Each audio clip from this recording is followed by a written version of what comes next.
Hello, my beautiful astro family, my wonderful geeks and freaks of astrology. Because to be honest, who else is into astrology? We're a little bit weird. That's what other people think, at least. But you're my family, and thank you for joining me for our weekly horoscopes for October the 7th to October the 13th, which include the full moon in Aries, very dynamic, action filled full moon in Aries, a lot of aspects, very kind of happening week. And we're going to go first of all for the general influence that matters for everyone. And then we're going to go side by side to see how the different influences will affect you. But please check, if you have enough time, the introductory part. Because even though you might think it's general, this is all the transits that are happening for everyone, and everyone feels it in a different level. And behind me is part of my astrology calendar for 2019 for the transits, and you can see how dynamic this week is, especially the start of the week. Starting from the 7th, we have quite a lot of things happening, and the end of the week, the 12th and the 13th, which is Saturday and Sunday, which is again very dynamic. We have action happening here. The planets are talking, communicating, moving, shaking. So the start of the week is a bit more intense. It's a little bit more difficult. As you can see, we start Monday, and you probably feel it Sunday, Monday, and Tuesday with two difficult aspects: Mercury opposition Uranus and Sun Square Saturn, and we'll speak what they mean. And then we conclude the week with a couple of quite intense influences as well: Venus opposition Uranus, difficult aspect, and a full moon, which is when we get a bit cuckoo and lunatic, why lunatics called, like Luna is the moon. I mean, I'm not saying it will be like that, but it pushes our buttons emotionally and pushes us into action. So the start and the end of the week is where it's all happening. In the middle, we're going to have a little bit of a break. There is not much happening. But let's start first with Monday. Mercury opposition Uranus on that day. What does it usually mean? Well, Mercury is communication, Mercury is information, and Uranus is something. And what does it mean in opposition? They're opposite each other. Here is Mercury here in Scorpio, Uranus is in Taurus. They're looking at each other, and they're standing opposite each other, and they're trying to, see who wins, whether they can be compromised or not. So Mercury is communication, and Uranus is surprises. So, for example, you can receive around the start of the week some unexpected piece of news. Sometimes even a missing information that suddenly falls into your lap, but someone else brings it to you, because the opposition indicates a relationship or interaction with another person. Something that might surprise you, something that might not necessarily shock you and put you into, it's a temporary influence, a day or two, but something that can change your plans, for example. So Mercury is how you arrange your day, your plans. I'm going to have a meeting at this time. I usually at 12 go to have lunch. At 11 I'm going to have I usually do this, that, how your day is organized. Well, Uranus says, there'll be I'll throw some wrenches in your wheels. Is that how it's called? So someone might call you and disrupt, someone, or a meeting might be canceled out of the blue, or your classes might be canceled, or if you're traveling, because Mercury is also arranging travels, they can be surprise delays, or something unexpected that happens. It's as well, and because I say it's a temporary influence, I don't think it will turn your life around, but some people feel it much more strongly than others. So you have to be prepared to be more flexible around that day on the 13th, maybe the 12th, 13th, and 14th. You should be prepared as well that you'll hear things that are a little bit less maybe straight. Someone tells you straight without, because Uranus is not a feeling planet. Uranus just says the truth as it sees it, even if it's not the real truth. But someone might blurt out at you, or you might be the one who is triggered, that blurts out things that you usually wouldn't say, and you'll be like, fuck, it's like, how do I look in this dress? Oh, awful. Haven't you put in weight? So you'll notice around those 2 days that people are a bit too honest. They say things fast without thinking first. And because Mercury is in Scorpio, you might even notice a tinge of maliciousness. And I'm not saying that Scorpio is a malicious sign, but Scorpio is also very unapologetic sign. When it sees the truth, it will just spit it out, and especially with Uranus, which increases that energy, that vibration. You might find yourself saying things, or others saying things to you that are a bit ouch, you know, huh? But you know, as everything, it has a silver lining, because Uranus wants you to deliver the truth, as they said, and Mercury is the messenger through communication. But again, you have to be prepared to change some plans, some unexpected surprises as well. Mercury also rules young children or youths, so they can, for example, uh, um, they can be a source of change of program or surprises of some sort. And what else? And if you're anyone that works in mercurial business, which is marketing, advertising, which is connected to communication, writing, speaking, again, they'll have to rearrange their plans a bit. And there can be some sudden ideas, because Uranus stimulates Mercury, the mind. So sudden ideas in any field that you work in, that they might be brilliant, but again, because they're new, you'd have to adapt those new ideas very quickly and flexibly, and use flexibility to kind of implement them into your previous plan, so to speak. But again, some tinge of genius can come to you, some bright idea that someone else throws out at you. So that's one of the influences that we have to be prepared with. And of course, who feels those influences the most? You can check who specifically will feel it the most. If you happen to have, and if you happen to see that you're having a transit of Mercury currently happening in your horoscope, or transit of Uranus, let me share my screen very quickly. You can go to astrolada.com, the personal transit calendar. You can sign in and fill in your details, and you will receive 7 days of free transits ahead.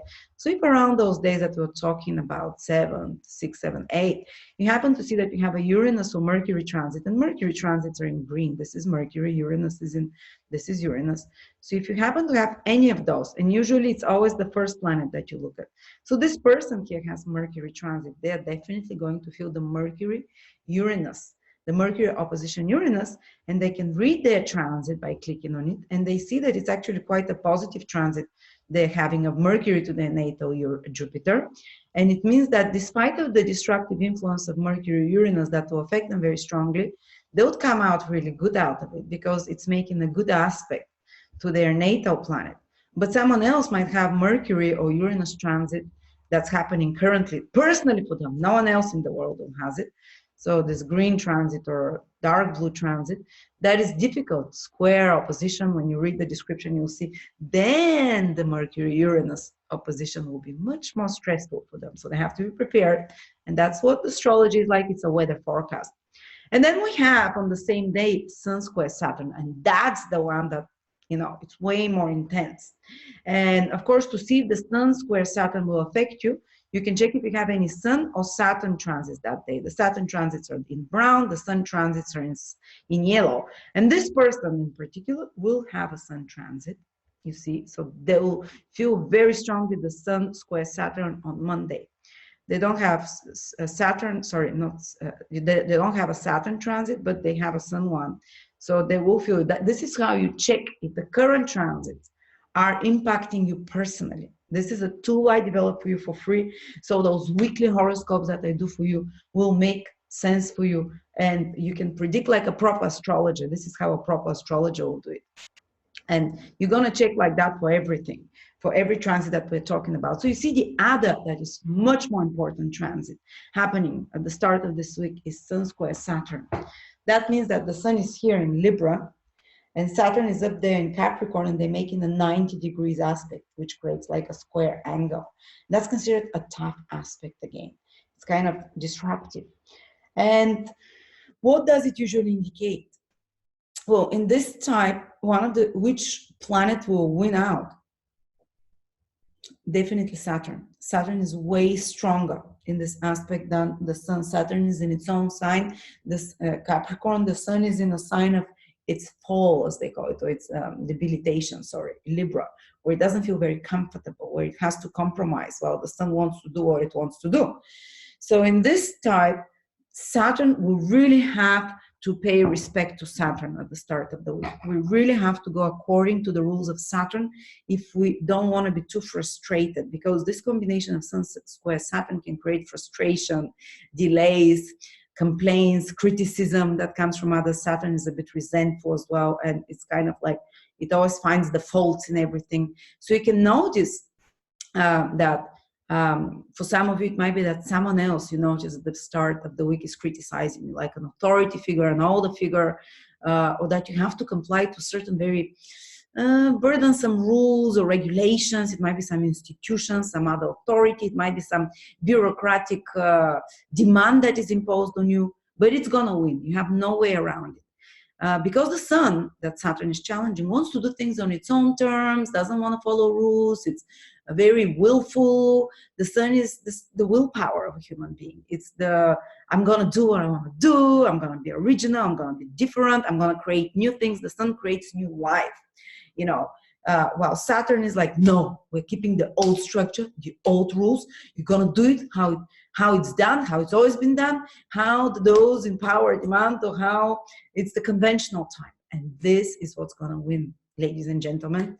You know, so you have to, especially if you're more solar type, it means if you're someone with a lot of fire in themselves, or with a very strong sun, for example, who likes to be their own boss, or who doesn't like to take instructions from others or to follow rules, who are very creative, who are very like individualistic, they will find this transit at the start of the week more difficult. Because as I said, someone, some authority, older person, or their own inner authority, or some institution or whatever, will impose some rules on them, will impose some criticism, might say like, you're doing it, you're not doing it right, or curb down your enthusiasm a little bit. That is too out there. Come down to the ground. I don't like this. Fix it. Change that. Or if you have to do it, because I said Saturn is strongly. If you're gonna start butting head with this authority or with the demand to do things according to rules, you're not gonna win. You're just gonna get frustrated. But you might be a different type of person. You might personify Saturn now, because you might be someone who is older, for example, who is more, especially if you have more earth in your horoscope, or even sometimes more air, because air also likes order, organization. Or if you're someone who is more likes order, likes routine, someone who likes to do things by the book, who likes to follow protocol and procedure, this transit won't feel so hard on you. This transit will just maybe give you some extra things to do. You might be the one that you find that others are getting, or if you're someone in authority, for example, that has the order, that takes executive decision, you're in the Saturn role, and you might feel at the start of the week that you have to curb someone's enthusiasm, you have to clip someone's wings, that someone is not doing things right, or that something is a bit too wayward, is a bit too out there, and you have to bring it down, tone it down, that you have to use more control to regulate others or your own creative actions or your own activities, because the sun naturally indicates activities, that you have to be more organized and disciplined, but you're naturally like that. And you might be the one that others are getting on their nerve, or some situation that you need to slow down, that you need to kind of streamline, that you find that it's not well organized, and it gives you extra work and responsibility. But for everyone, you would notice that the start of the week is filled with more duties. It's filled with the need to be more serious, more practical, to be more down to earth. It's filled with the need to confront some inner or outer criticism and to work on it. And often it can also indicate working under pressure, or just having more workload on your table. And sometimes people might feel a little bit more down when Saturn squares the sun, because the sun is life, enjoyment. Saturn is like, and as we said, Saturn is a stronger one, like a wet blanket on top. It's like, don't get your pants in a ball, or what was that called? Calm down, cool down, do your responsibilities first, type of thing. And it might come from, as I said, an authority figure or something like that. And this is what we have to do, to pass through that. And a lot of people just feel like, oh, it's a day that is kind of, that they have to overcome some blockages. It's a day that they have to a little bit put their head down and put their back into it and fix some things and overcome some blockages or work hard on something. But don't defy authority around that time, because the authority is the stronger one, and the rules and the elders, respect your elders around that day. At the same time, what do we have after? And as I said, who feel it the most? Cardinal signs: Aries, Capricorn, Cancer, Libra. But especially if you're having on that exact day from the transit calendar that I showed you, which shows only your specific transit. If you're having Sun at transit, the yellow one, or Saturn, the brown one, around those days, so that week, then you will be like, wow, all right, what she was talking about is really happening. Then, as you see, maybe you feel it on Tuesday around, but you see, after that, on Tuesday, we're going to have Venus entering Scorpio. Till now, Venus was in Libra. It loves it there. Venus symbolizes women and relationships. And then it transits and goes into Scorpio. It will be there till the end of the month. It has its positives and negatives. In traditional astrology, is known that Venus is not so, it's a bit hurt there in Scorpio, because Scorpio is too intense. And we'll notice that people generally, till the end of this month, are starting from Tuesday, becoming a bit less objective when it comes to relationships. They're taking things a bit too personally, reading into interpersonal relationships, or what you said to them too much, reading between the lines. And you'll notice that you're becoming like that. Your partner will say something casual, and you're like, what did he mean? There was something else. There was a tinge in his nose. There is a different tone in his what he's saying. And we become more profound when it comes to relationships, but maybe not as objective. We become too passionate. Scorpio is a feeling sign. So instead of using reason, that's why Venus is very good in Libra, in an air sign, which uses reason, communication, which collaborates, cooperates, make compromises.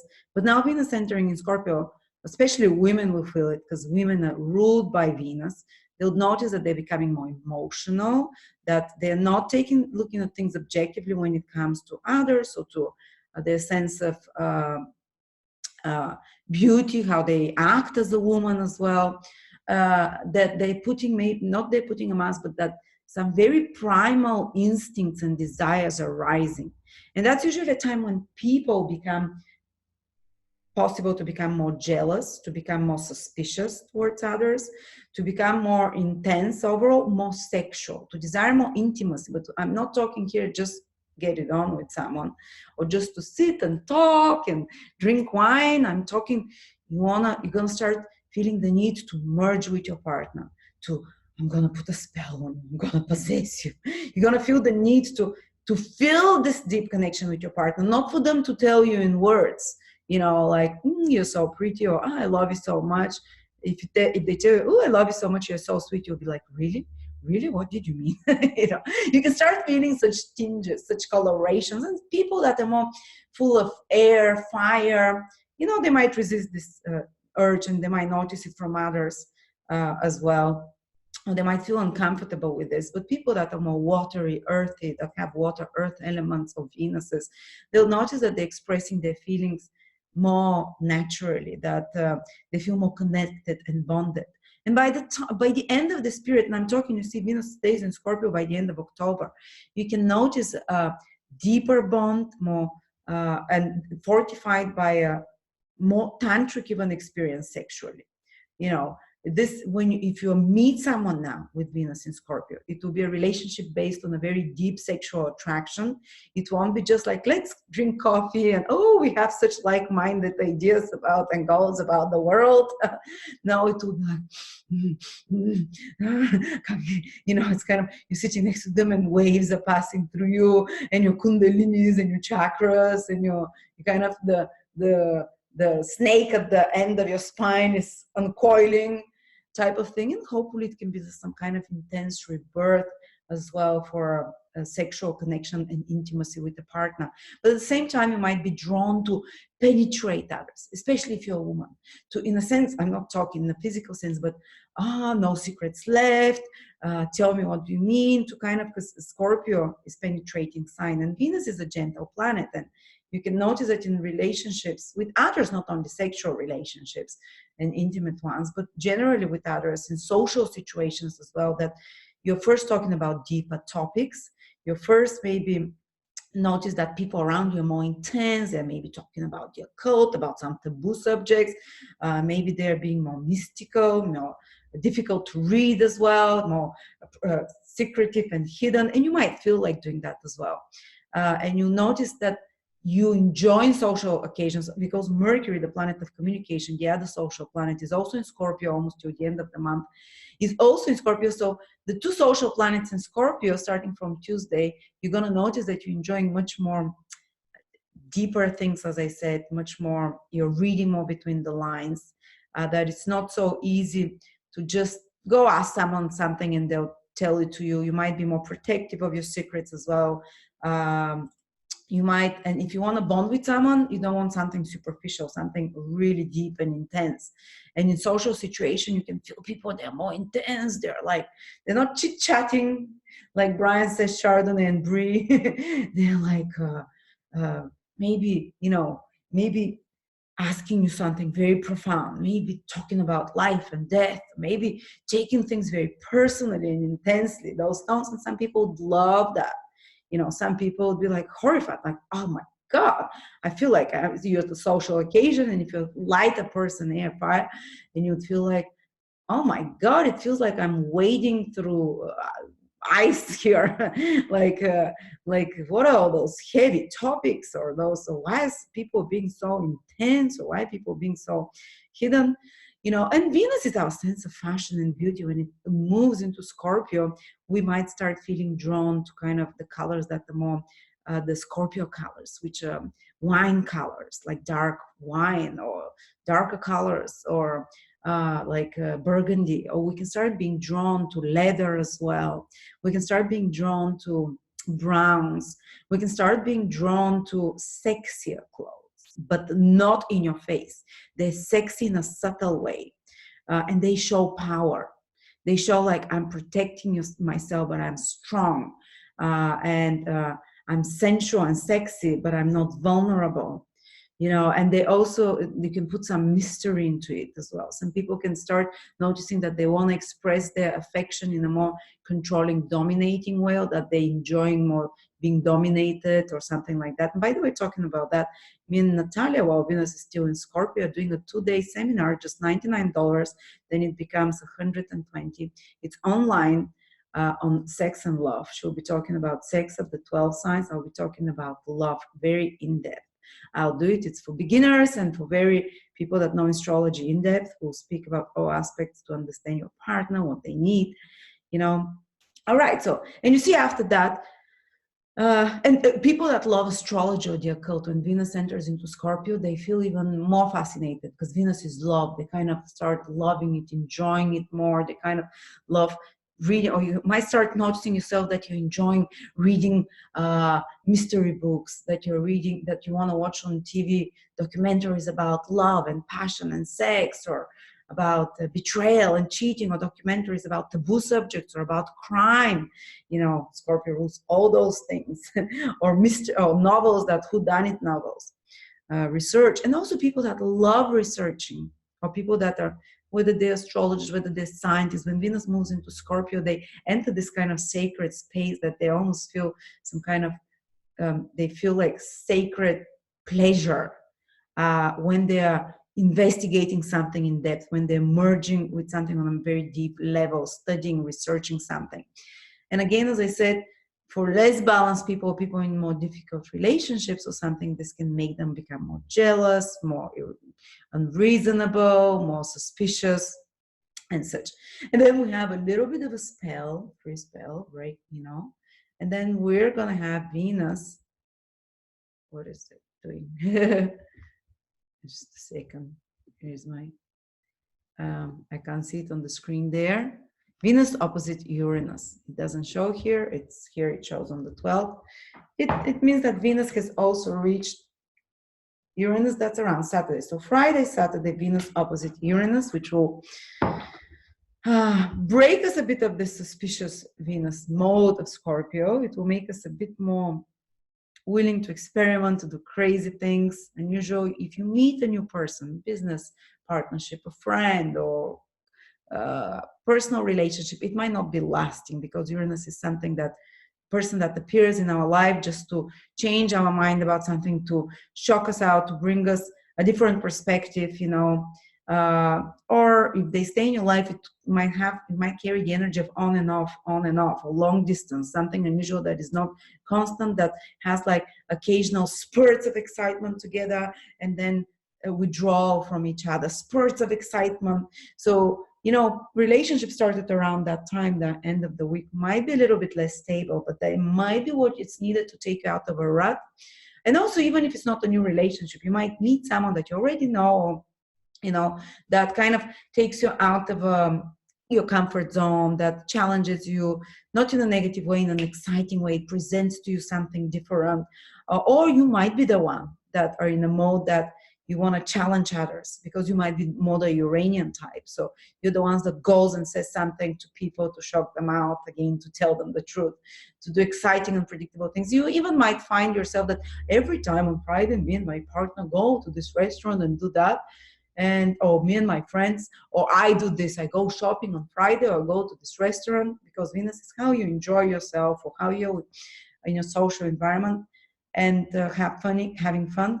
And then Uranus opposes Venus on Friday, Saturday, and you might notice yourself that suddenly you go and do something totally different. You go and eat in a very different restaurant, exotic food that you're eating, tripe soup, or something very unusual, that you're trying something different, that you're putting on clothes that you usually don't wear, or that are very different than your style. If you go shopping, you can notice that you buy something out there, too fatty or too different, you know, and it's some kink that you put into your style. And maybe some of you that are too stuck to something similar will, you know, that's what they need. Well, you might also notice people on the street that are dressed a bit more out there, more quirky, more funky as well. You might find yourself in some, you know, hipster joint, or, you know, something, because Uranus is progressive, it's cool. Or you might just find yourself in exciting social interactions of some sort with very different people, or very different person that you usually hang out with. You notice that your tastes are changing for a couple of days. And again, who feels this the most? People that are having either Venus transit around the 11, 12, 13, which is the Venus transit was in pink in my birth chart calculator, personal chart calculator, or if you're having a Uranus transit, dark blue, then wow, this opposition, you'll feel it so strongly. Again, also, plans for dates can be disrupted, or they can change, and big surprise as well can happen. Okay, there is a chance that there might be some disruptions in relationships, that your partner does something unexpected, or you do something, or they get up and go, because Uranus is like that. It's like, doesn't wait around, gets fed up, cuts cords. Okay, and I'm not saying this is necessarily a transit that will break you with someone forever, you know, but it might make you put, like, Uranus is like, no bullshit. It's, when it's with Venus, it's like, I can't tolerate this bullshit, you know. And if you usually tolerate it, or someone else might do this to you, they're like, oh, okay, and just wave you off and cut off the cord and go and not call you for a few days or whatever. But yes, if you're already in a shaky relationship or something, personal or business, you can notice that it's less stable that day, that is more prone to surprises, vicissitudes, sudden turns around. If you're going to any parties, they can be very exciting around Friday, Saturday, and Sunday, but they can be a bit volatile again. Again, you can meet very interesting people, though, and people that you might never meet again after that. But you might not see easily eye to eye with someone. And Venus is also what we like. Uranus opposition, you might feel like more untraditional things to do. You know, you can be enjoying like some kind of Uranus's social network that you're like, and someone might even annoy you on social network because it's an opposition, or provoke you, or trigger you, or overly excite you over internet or something like that. Again, all of those things.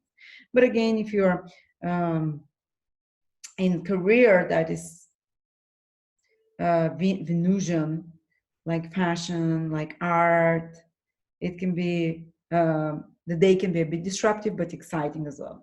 And then we end the week with the sun, the full moon in Aries.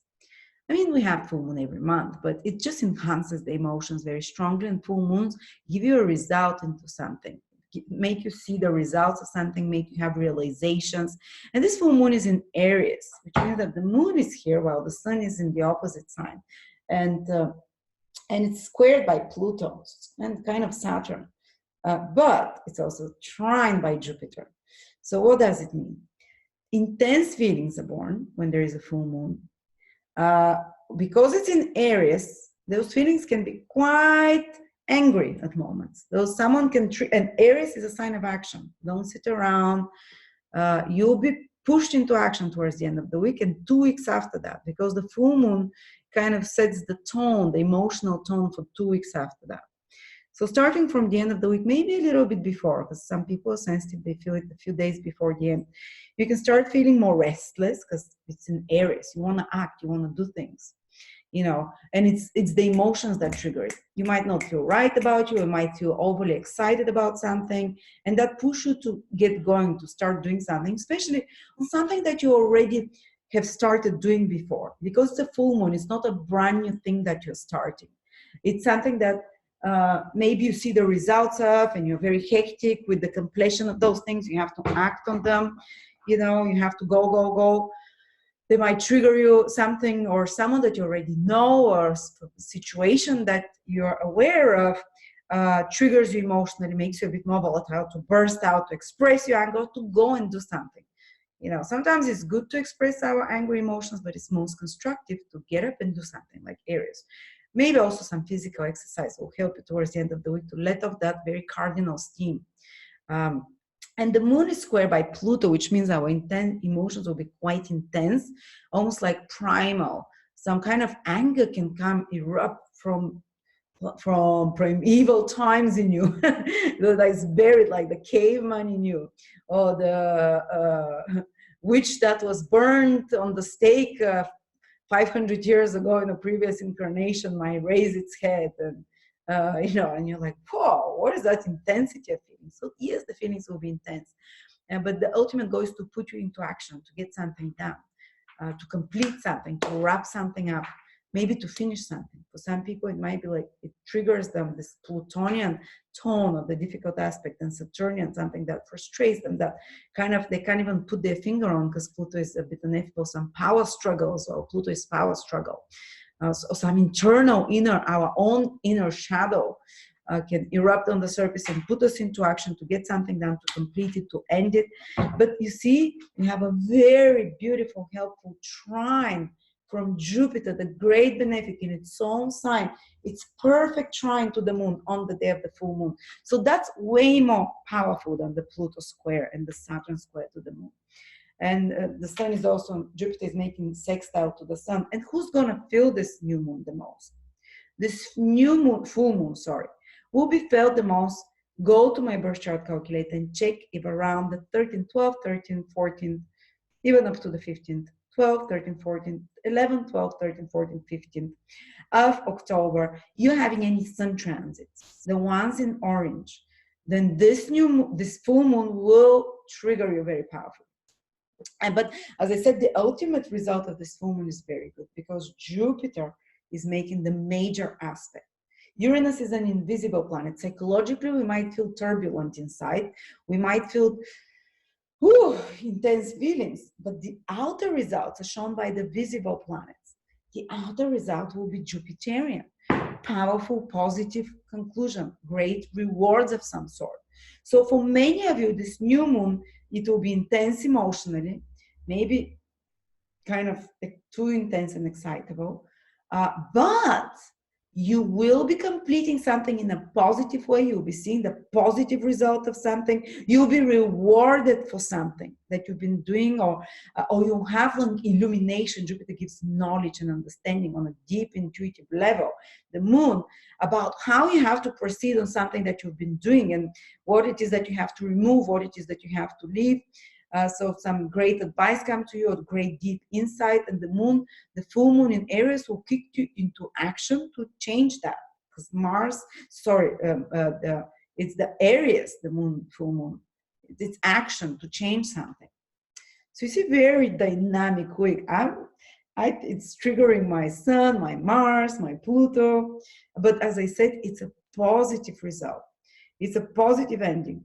And to be honest, even the problems that we started at with the beginning of the week, Saturn Square Sun, we somehow work through them, we put the effort, and they get resolved by the end of the week when Jupiter will make a harmonious sextile aspect to the sun and to the moon. So it starts tough, but it ends on a positive note, kind of intense emotionally, but on an active note as well. It ends with some realization that puts into action, with some great results that you see from something or understanding about a matter. So now let's see what are the different signs going to feel like, more specifically, And I mean, I hope you watched the beginning, but not everyone has so much time. I understand that. I'm sorry. I'm just too passionate about that. But let's see. Check your sun, moon, or ascendant. And please don't forget to check also your personal transits to see whether, if you're having a lot of nice transits, even the difficult outside weather that we were talking about, a more stressful one, you have inner balance at that time. Your personal transits are good, so you weather it easier. If your personal transits are less harmonious, and especially if they involve any of those planets we'll talk, you can feel that this week is, But again, it ends very positive. So sun, moon, or ascendant check, starting with the ascendant, then going with the moon, if you're especially born at night or if you're a woman, and then going with the sun if you're born at day, during daylight, or if you're a male in particular, or if you're a very driven woman, very career-oriented woman. So starting with Aries, yes, let's see. The start of the week for you, Aries and Moon rising, it's a bit tougher because especially Aries wants to do their own thing, and the sun, that is one of the lords exalted in Aries, is getting a square from Saturn. So Aries at the start of the week might feel a little bit more challenged, that they might have to comply with some rules and regulations from authority figures, or their own authority, their own boss. They might notice that they're being more critical towards themselves, that they're pushing themselves harder, that they have some more responsibilities and duties, that they're more serious, that they have to take care of a lot more business or fix some things, because Saturn likes to fix mistakes. So if they're not their own boss, someone from above will be telling them. Someone will be like, oh, do this better, this is not right. And you can notice that your inner critic is stronger, and the outer critics as well. Don't confront with an authority, Aries, at the start of the week. The authority is going to win. If you're the boss, you might be the one that has to, confront with a partner in particular of some sort, business or personal.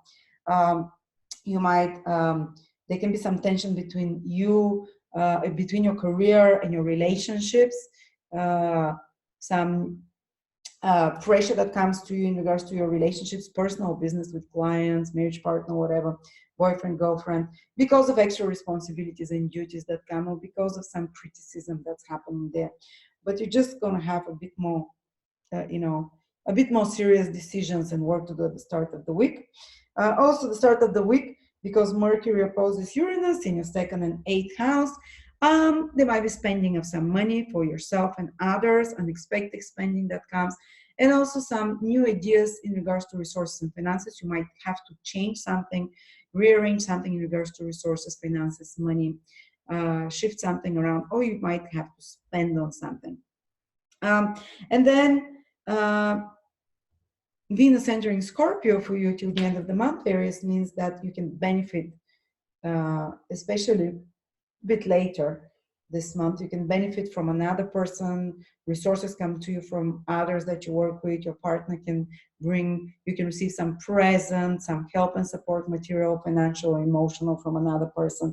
You can feel more joy in activities connected with research, with deep study, with intimacy, sexuality. You can feel more suspicious as well when it comes to relationship, but definitely more sexual, more intense, and such matters. And again, as I said, receive something from another.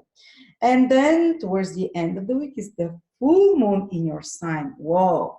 So if you happen to be born with your sun, moon, or ascendant around 20 degrees in Aries, I would say from 15 to 25 degrees in Aries. That would be, I guess, people that are born from around the 5th or around the 15th of April, if it's your sun there. Or if it's your ascendant or moon, it's 15 to 25 degrees, especially the 20th degree of Aries. This full moon it's gonna trigger you so strongly. And what did we talk about this full moon? First of all, the spotlight is on you, the projector. You'll be very activated into activities, but these will not be brand new activities. These will be something that you started maybe within the last 6 months or even before that, but you would get like a better view because the moon puts a bright light and you intuitively will feel what it is that I have to change, what it is that's not working, what it is that is working, what it is, and you'll get active into it because what is, and your emotions will be involved. It can feel like a deep emotional realization of someone triggering you because it's an opposition after all. Someone triggering you with their feedback because the sun is in the 7th, making the full moon, triggering you with their feedback to take action, to change something that you already are familiar with, that you know about, you know, that you've been working on, maybe to end something and complete something because it's full moon, it's completion. But you're seeing results as well. And because Jupiter is making trine to that, those results are spectacularly positive. They're very good. Yes, you will feel emotionally intense. Pluto is squaring here things, but it's putting even more fire and zest and determination and passion into you getting active and completing something, finishing something, ending something, or seeing the results of something, getting active to change something that already is in your life or you've been doing. So very dynamic, very vibrant for the next 2 weeks after that. As I said, the full moon affects you for 2 weeks. Very active, seeing the results of matters. Things start moving and shifting very strongly. But they have positive results. You know, the week starts hard for you, Aries, but ends very positive with the trine to, you know, to this moon, full moon in your first house. So it brings you opportunities, good results, and the likes. All right, if you're Taurus, the week starts with your goddess, Venus, having, starts with Mercury opposing Uranus in your first and 7th house. So the first few days of the week, you will be definitely quite hectic with activities. Mercury is to plan, to organize. Uranus is maybe some new activities will come, some new ideas, planning, but they'll be unsurprising and predictable. So you're the ones that have to be most careful what I talked about Uranus opposition Mercury. Check it out at the start. So if you're Taurus, pay attention to what I talk about Mercury, Uranus, some disruptions of plans, surprise meetings, because Mercury is in the 7th house of other people. Your partner can surprise you, or because Uranus is in your 1st house, you might act out more unpredictably. And that can create tension with others, personal, business people, but also exciting energy around you. New communications, new people that you're meeting, that you're exchanging with. The Sun and Saturn are squaring at the start of the week from your 6th house of work and your 9th house. So yes, there might be some extra responsibilities at your work. Maybe you can feel a bit depressed about your work, or that it's a bit overwhelming as well. Or if you're trying to take some creative action in work and implement something new, something original, a new idea, you might notice like some authority is putting a dampen on you or slowing you down or criticizing you about your original personal work, or telling you to, oh, check the rules and regulations, check those rules, or, you know, or it doesn't fit in with their worldview or something like that. Or you might be the one that, you know, is kind of having some clash at work, especially connected to other people's opinions and beliefs, yours or theirs as well. And there can be a little bit more of a stress on, and the need to be more diligent and more responsible in regards to your health, not to take frivolities. The Sun is under the dominion of Saturn, with a hard aspect. The Saturn is the stronger one. So take more practical steps and more proven steps and more traditional ways of either some health problems, because the 6th house of health is being activated, to be more conservative maybe with your energy, more conservative with your health, how you take care of your health. Maybe use some traditional method. It will work better than some innovative, crazy method. Maybe some traditional herbs or something like that. The start of the week is good for that. And again, as I said, maybe more duties, deadlines at work are possible as well. And then towards Friday, Saturday, Venus, the planet that rules you, is opposing Uranus. And that's for just a couple of days, but you can find yourself becoming a bit more reckless, a bit like, ooh, I'm going to go crazy, more sociable. Uranus is a sociable planet. Venus is in your 7th house. You can even meet someone very exciting, very attractive as well. Venus in the 7th house, very charming, but they might be for a short time. They might be there to excite you too, and not necessarily sexual, but it might be, you know, but they're there to incite you, to bring a new perspective into you. It's good for parties and stuff, but notice that you might even find yourself saying and speaking out things that are a bit too direct, because Uranus is in your sign, so you kind of like no nonsense. You go and say what you think, and you kind of can surprise others as well, and you can alienate others as well, and you can notice others are being too, you know, if they're being dishonest or if they're being too inauthentic, it will bug you, and you'll notice it and you speak it out. So around the weekend, this can be like no nonsense tolerance kind of thing, but also excitable as well. All right, but you yourself, because Venus is you as well, will be, you might notice yourself dressing quirkier, going to places to enjoy yourself that you don't usually do, like a brand new place, for example, that you've never been. So if you go dance tango on Saturdays, you might find yourself that instead you're in a salsa bar or something like that. If you usually eat curry, then you might be eating, you know, fish and chips. So there's something different that you'll do with your day. There are more surprises, more disruptions. If you're a woman, you can feel more triggered, more trigger happy. You might feel yourself more reckless. Whoa, I want to go crazy type of thing, you know, or more impatient as well. Uranus has that other influence. All right, and then is the full moon in Aries, which is in your 12th house. Specifically for you, it will mostly affect you if you have any planets in Aries. A lot of Taurus people, some will have like Venus in Aries or Mercury in Aries. So if you have it there will be a light or big developments in regards to your relationships with others. Mercury and Venus rules relationships. Spotlight there, some completion, something positive that comes as well. But otherwise, the 12th house for all Taurus indicates that there might be some important activities in the next couple of weeks connected to faraway travels, that it gets fulfilled, that it can happen, because the moon is something that is fructified, is the fruit that we receive, you know. The new moon is the creation of it, the seed. The full moon is basically the fruit that comes out of the tree, of the seed.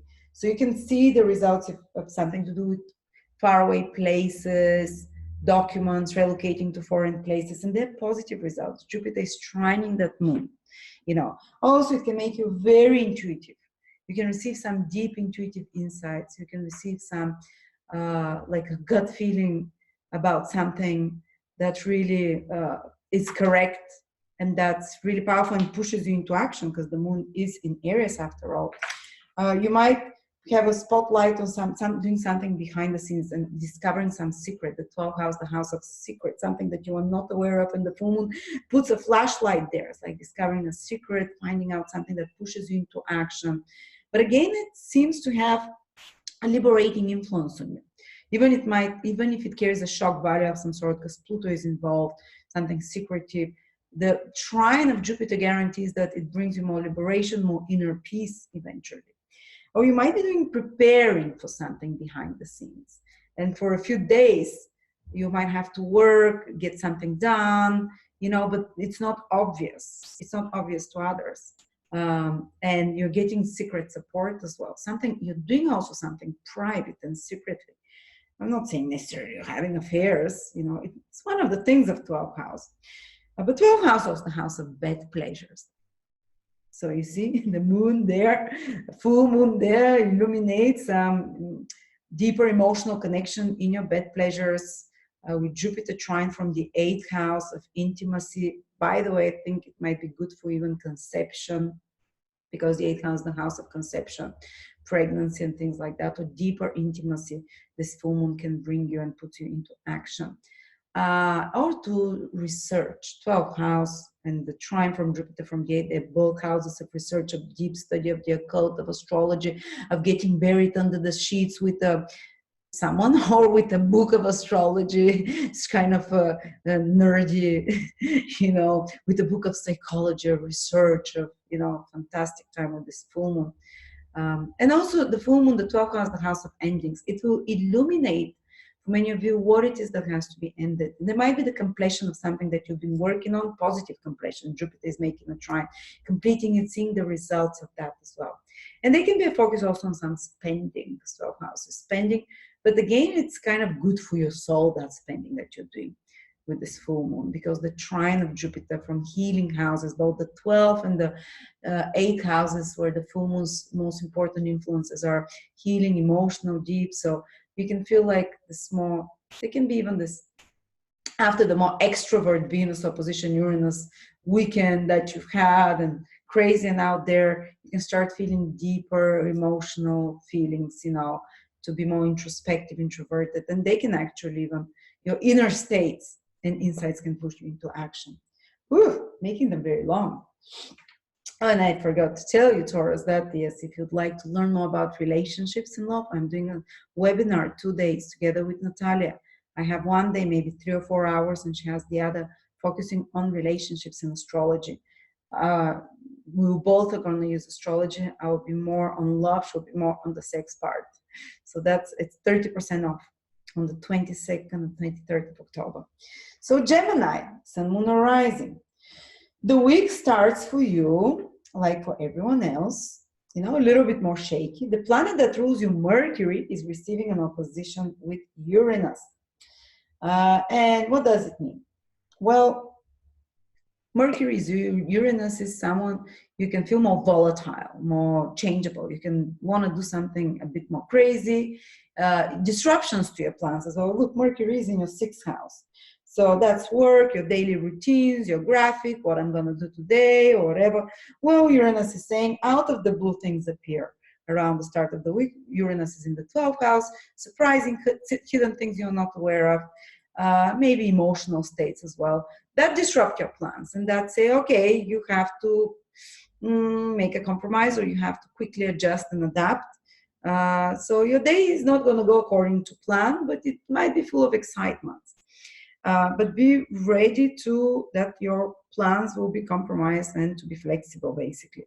Communications can be very active and hectic, because Uranus is also a planet of social activities, interaction, especially the most secret ones, or private, or in preparation of something behind the scenes. But as well, you can notice that at your workplace or in your everyday environment, there are a bit more disruptions.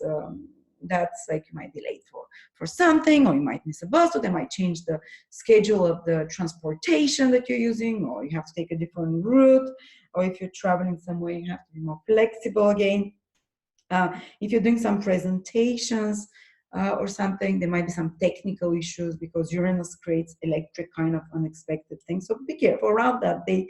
If possible, if you have like super important things to do, be aware of those things, and you feel more electrified as well. People will notice like electricity in your aura because of Uranus aspecting your Mercury. Mercury is you, as we said. Also at your workplace, something new can be presented to at your workplace, something more different that can again disrupt your plans, or something that is more technological in nature, that's a bit out there that you have to quickly incorporate and work with as well. Surprising. And also at work, with colleagues, there might be some frictions because of the Uranus opposition. And then the same day, the Sun is square Saturn. Saturn is in your 8th house. The Sun is in your 5th house. There can be some extra duties if you're working on some creative project. You have to overcome some creative project or some obstacle, especially connected to sponsoring or resources, mutual resources with another, because of a partner or something. Or because of material support, or there can be some tension that happens between a loved one. The 5th house rules our children, our lovers, the ones we call our loved ones. Might be a husband or wife, a boyfriend, girlfriend, a lover, or a child, that you can have a tension with them because of resources, mutual resources, or because of some kind of blockage to the intimacy or blockage to the trust, because Saturn from the 8th house is squaring the 5th house of love people. So be aware of those things. It's a temporary influence. You know, it's gonna be finished by Tuesday, Wednesday. You can feel a little bit more when it comes to any creative project. You have to fix something. Maybe you can find criticism. You can be critical towards some creation of yours or towards your child. You can notice that you're having some tension with your child, or that they're having extra responsibility and they're feeling overwhelmed with something, or that the lover is like that, or that they're more moody, a bit darker, a bit more negative. But don't worry, it will pass away. But again, if you're someone who is in the creative industry, who is a performer, who has their own business, because the 5th house is to take your own decisions, you might feel the pressure to kind of do a lot of work at the start of the week, that some of your wilder ideas need to be trimmed, made more realistic, in compliance with the available budget as well, and because of rules and regulations. All right. Then we continue towards Friday and Saturday. Venus will be making an opposition to your Uranus. So again, maybe some towards the end of the week, Saturday especially, surprising encounters can happen. It's in your 6th house. It can be connected to a new workout routine, or you might be tempted to incorporate, especially because someone else to do something physical to take care of your health that's different, or a different diet. 6th house is how we take care of our health. Venus there makes you focus currently on such matters, especially enjoying them, and Uranus brings some new fab. So you might be reading about the new diet, about the new workout regime or something like that. That's the best way it can play out. The worst way it can play out is that you can have some unexpected health flare-ups or conditions towards the end of the week, surprising ones. Also, if you're having any work done around that time, again, it will have an element of surprise. It will have an element of unpredictability. If you have any social do's planned, they might be, again, too excitable and predictable of some sort. Then we end up, for you, Gemini, with the full moon in your 11th house in Aries. That will be a very blissful full moon for you, Gemini. Why is that? Because it's in your 11th house of gains. And full moon is to give results, to show you the results of something. The 11th house is gains and long-term goals that you've been working on, that you've been doing something on already. You might be completing them and seeing great results there. You might be seeing what it is that you have to, having deep intuitive realizations, what it is that you have to change so you can fulfill that goal. But it's not a new goal that appears for you. You're either reinventing or kind of deciding what to keep and change and how to shift your actions, because Aries, where the full moon is meant to change action, how to do things differently, to do something new, but in already existing situation. So you can reach that goal, and the Jupiter trine will guarantee that you have a really good insight, like the angels are helping you there. They're giving you good insight about something to do with gains, with income. Also, it might be a friendship. It might be a spotlight on friendships for the next 2 weeks, because the full moon activates us for 2 weeks. You know, so starting from the end of the week, this full moon puts a focus on friendship, social activities. You might be more busy with such things, and you might also be helped by a friend, because Jupiter is trining that full moon in the 11th house, by a benefactor of some sort. You can receive access to certain because the full moon is to manifest, you know, access to a certain club, organization, group, social group. You might be invited to people that you've wanted to connect with in some sort that are important for you. That can be mutually beneficial invitation that can help you fulfill your long-term goals.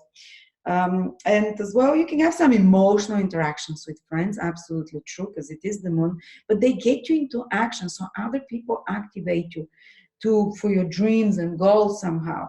And Jupiter making the trine to you from the 7th house also indicates that a partner is helping, but interactions with others from the end of next week for the next 2 weeks after that.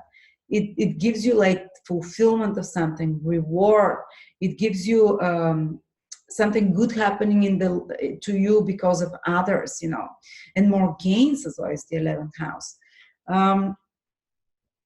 and maybe the completion of some project goal of yours, you're seeing the results, you're getting the gains of it. So there's some good stuff here in this month.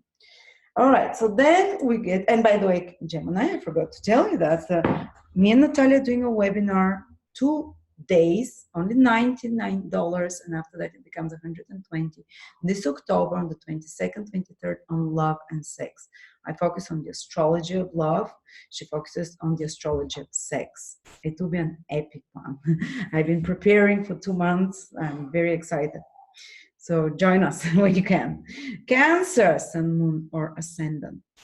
Cancer, the week is starting a bit tense, you know, with Saturn Square, the Sun in a cardinal, it affects you, especially, you know, if your Sun is around 15, 14, 15, 16 degrees. I told you how to see from the birth chart calculator, the transit calendar that I have.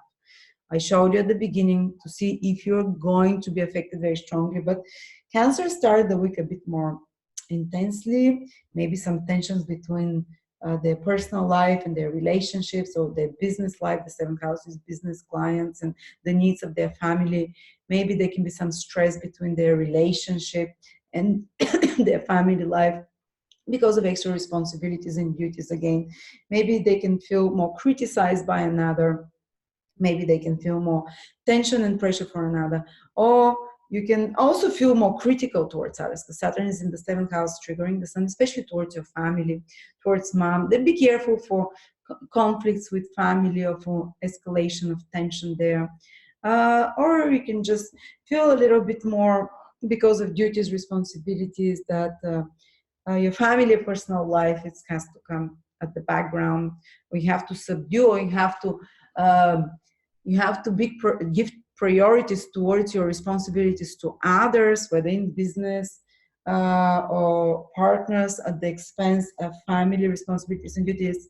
But you see, they can be, or you can be just doing something that requires more efforts, that requires to fix something, to do it a few times over in regards to your home, to environment, to your property as well, and family. And emotionally, you can feel a bit more kind of in a more serious mode as well. At another level, Cancers,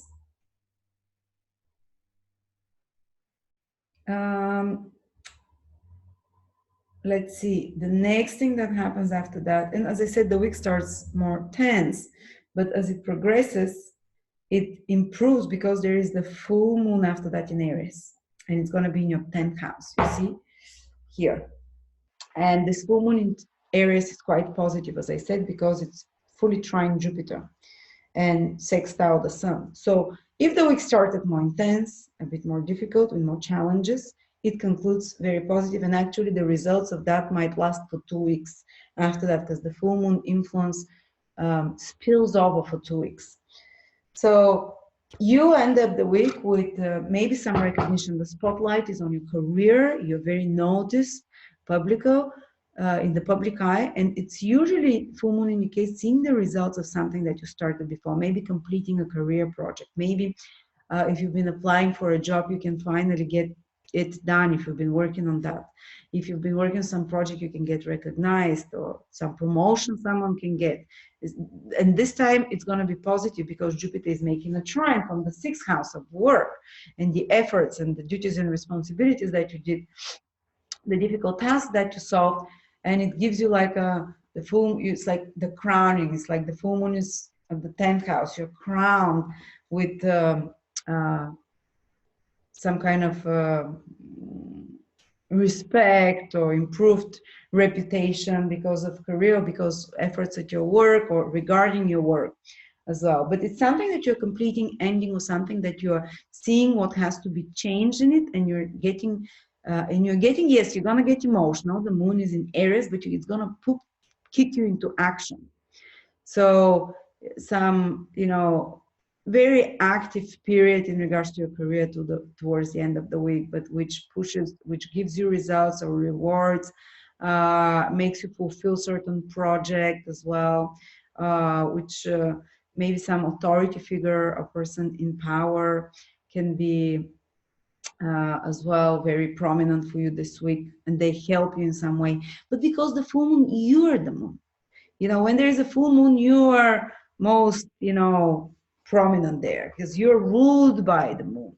So somehow you're the queen this week or the king, and you're public and visible. And if you have any important things to do in regards to your career, do it towards the end of the week. Basically, uh, maybe prepare before that the week, because with the Saturn square Sun, this is what it is good for. Improve some final kinks and stuff of it, correct it, and then next week, Sunday or starting from Monday onwards, the week after that is when you can actually start seeing the results of this full moon. When you can start noticing that you are visible, that you are seeing positive results. And again, because Jupiter is trying, they will be very good. You can be recognized, you can be appreciated for something, you know. And of course, we have Venus opposition Uranus on Saturday as well, which can indicate, and especially Venus is in your fifth house. So it can indicate, if you're single, for example, that some friends suddenly, because Uranus is in the 11th, the friends suddenly introduce you to someone new, or you're with friends and you can suddenly meet someone. It can be very sexual attraction because Venus is in Scorpio, but because Uranus is opposite, it can come suddenly, ignite you, excite you, and then disappear. Or, but it's can be Saturday, Friday, Saturday can be very good for your romantic life, because you can do something exciting with your partner, something that you haven't done before, something unique and different, which is what Uranus is. Maybe because you join some friends or other people, Uranus in the 11th, that introduce something new to you, and that excites your relationship. But on another point, it can, oh, sorry about that. Just a second. Okay, Uranus surprises. You see, some of those surprises. I can't get to there. I think I'm kind of locked with the green screen. Sorry about that. If it starts ringing, I'm apologizing. This is very on time. Surprise ringing, unexpected. Someone can call you Friday, Saturday, Cancer, and say, okay, out of the blue. And because Venus is in the fifth house of having fun, enjoying yourself, romantic life, and they can, you know, like, let's go do something exciting, but that can disrupt your plans, whatever. But also, if you're in a romantic relationship, you can notice that your partner is being a bit more creative or inventive, or doing things differently, or you want to try something different for how you have fun. But also it can be a bit disruptive for the love life because of the, you know, it's an opposition after all. Maybe they can be the need, some friends are calling you, let's go and do something exciting, and your boyfriend or girlfriend or partner is like being Venus, and they're feeling upset for that. So you need to have some compromise around the weekend. But as I said, it ends with the full moon, and you being crowned and receiving some reward there, or completing something. And by the way, me and Natalia are making our first webinar together. It's a 2-day event. It's 30% off till the 21st of October. It's live on the 22nd, 23rd on love and sex. She's on the sex part, I'm on the love part. And it's for beginners or for advanced people. I'll tell you all my secrets about the different signs and positions of planets, what they mean in love, and what it is, how to win the heart of such a person, and what they need to feel loved as well. All right, then we get to Leo. Leo. The week starts a little bit, your planet Saturn is being, sorry, Sun. The Sun rules Leo. The exuberance of life and joy is a bit suppressed by Saturn with the square. So if you usually like to do what you want to do and you don't want anyone to tell you, the start of the week, it's a good idea to take authority with more respect, or elder people, to listen to them, because Saturn is the stronger planet in this transit, in this aspect. Saturn is the one that has more power in Capricorn. So instead of trying to do what you want to do, I'll do what I want, I don't care, or it's my authority, I think it's a good idea that you might even have to meet some criticism, especially from people at your workplace, or criticism about your work. And you need to take it a bit slower at the start of the week. You also have to go by the book, by the rules. Don't try and do things creatively, very inventively, differently in a sense, because the Sun is weaker than Saturn. Sun clashes, the creative impulse of the Sun clashes with Saturn, and Saturn is stronger again. So especially the Sun is in the third house, which is business, which is administrative work, which is daily routines and plans, daily trips that you do, they might have some disruption there. For example, some delays in your travels. Your train might get delayed, or some meeting, third house's meeting, business meeting might get delayed or canceled. Or it might draw out too long and might feel like, oh, it's not the office because, oh, we have to fix that, we have to fix this, because Saturn always wants us to fix things. Or if you're working in a small group environment, again, it's groups, you can feel a little bit more responsibilities there or tension. If you're working in any administrative duties, emails, writing, speaking, media writing, you can have more responsibilities around that day. You can feel a bit heavier, but you can get a lot of things done. That's the good thing, because the sun is in a sign that loves Saturn, exalts Saturn. So the sun is willing to, so you're willing to subdue your original thought or your enjoyment of life and fun from life because of some responsibility. This is Saturn. Because of some work that has to be done, because of some rule that has to be followed, because of some, what's that called, like detail. Saturn is in the 6th house making the square, because of some bureaucratic details that have to be perfected, or some details that have to be done. So I think you'd accept it. You might not feel like most yourself and like your top day, but you can get a lot of constructive work done under pressure. You can feel more pressure from authority people, or even your own inner authority voice might be more critical towards the things you're writing, speaking, doing, or pressing you to get more done. But again, you're very constructive eventually. Just can feel tension, especially, as I said, some of you might feel a bit more down, and your immune system might be a little bit down, because the sun is vitality. You're ruled by the sun, and Saturn suppresses that from the 6th house of health. And if this happens, try and use more traditional methods of healings, all types, grandma's recipes type of things. Try to slow down a little bit. If you have still a lot of responsibilities to do, small breaks and stop, and small breaks, but persevere consistently. And that's the motto for a couple of days. But of course, you're having Mercury opposition Uranus in your 4th and 10th house, so the day can be full, also Monday, Tuesday, of surprises in regards to the plans that you have in regards to your career and family life. There can be some pieces, some information, someone from the family contacting you, suddenly talking with you, some disruptions with the plans of the family as well. So the week starts a bit, and then on Saturday, Venus will oppose Uranus in your 10th house, Leos.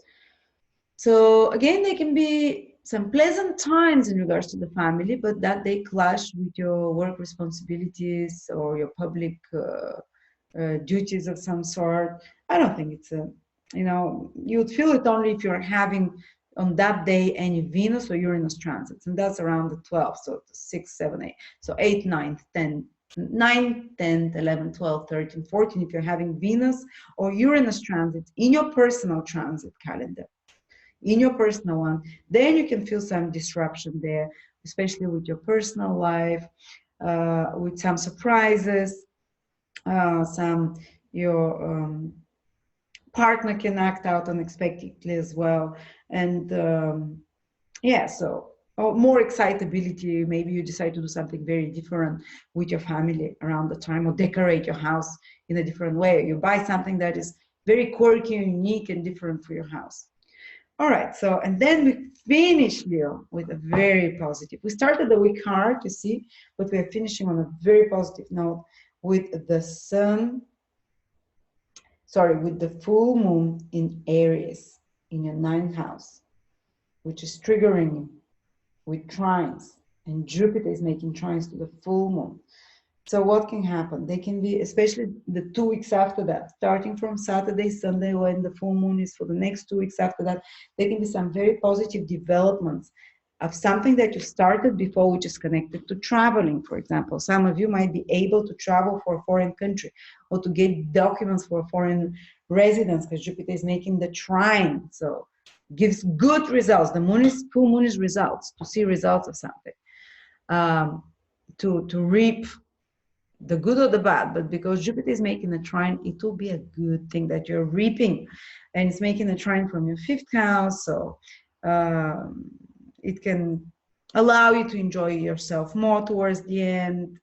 Your loved ones can help you as well. But the ninth house is also, you can get accepted to a good school, start, you can complete some course, you can see the results of some line of duty, the results of some course of studies, sorry, some traveling that it happens as well. You can, the ninth house is those things. So if you're having any business with import, export, it can be extremely positive for you. Teaching, if you're teaching about something. Oh, I'm a Leo moon, so yeah, so it can be like a culmination of a teaching for 2 weeks that you're very focused on teaching and it goes really well. You're very focused on learning as well, that you're interacting with more erudite people, that you're interacting with people from a higher caliber type of thing.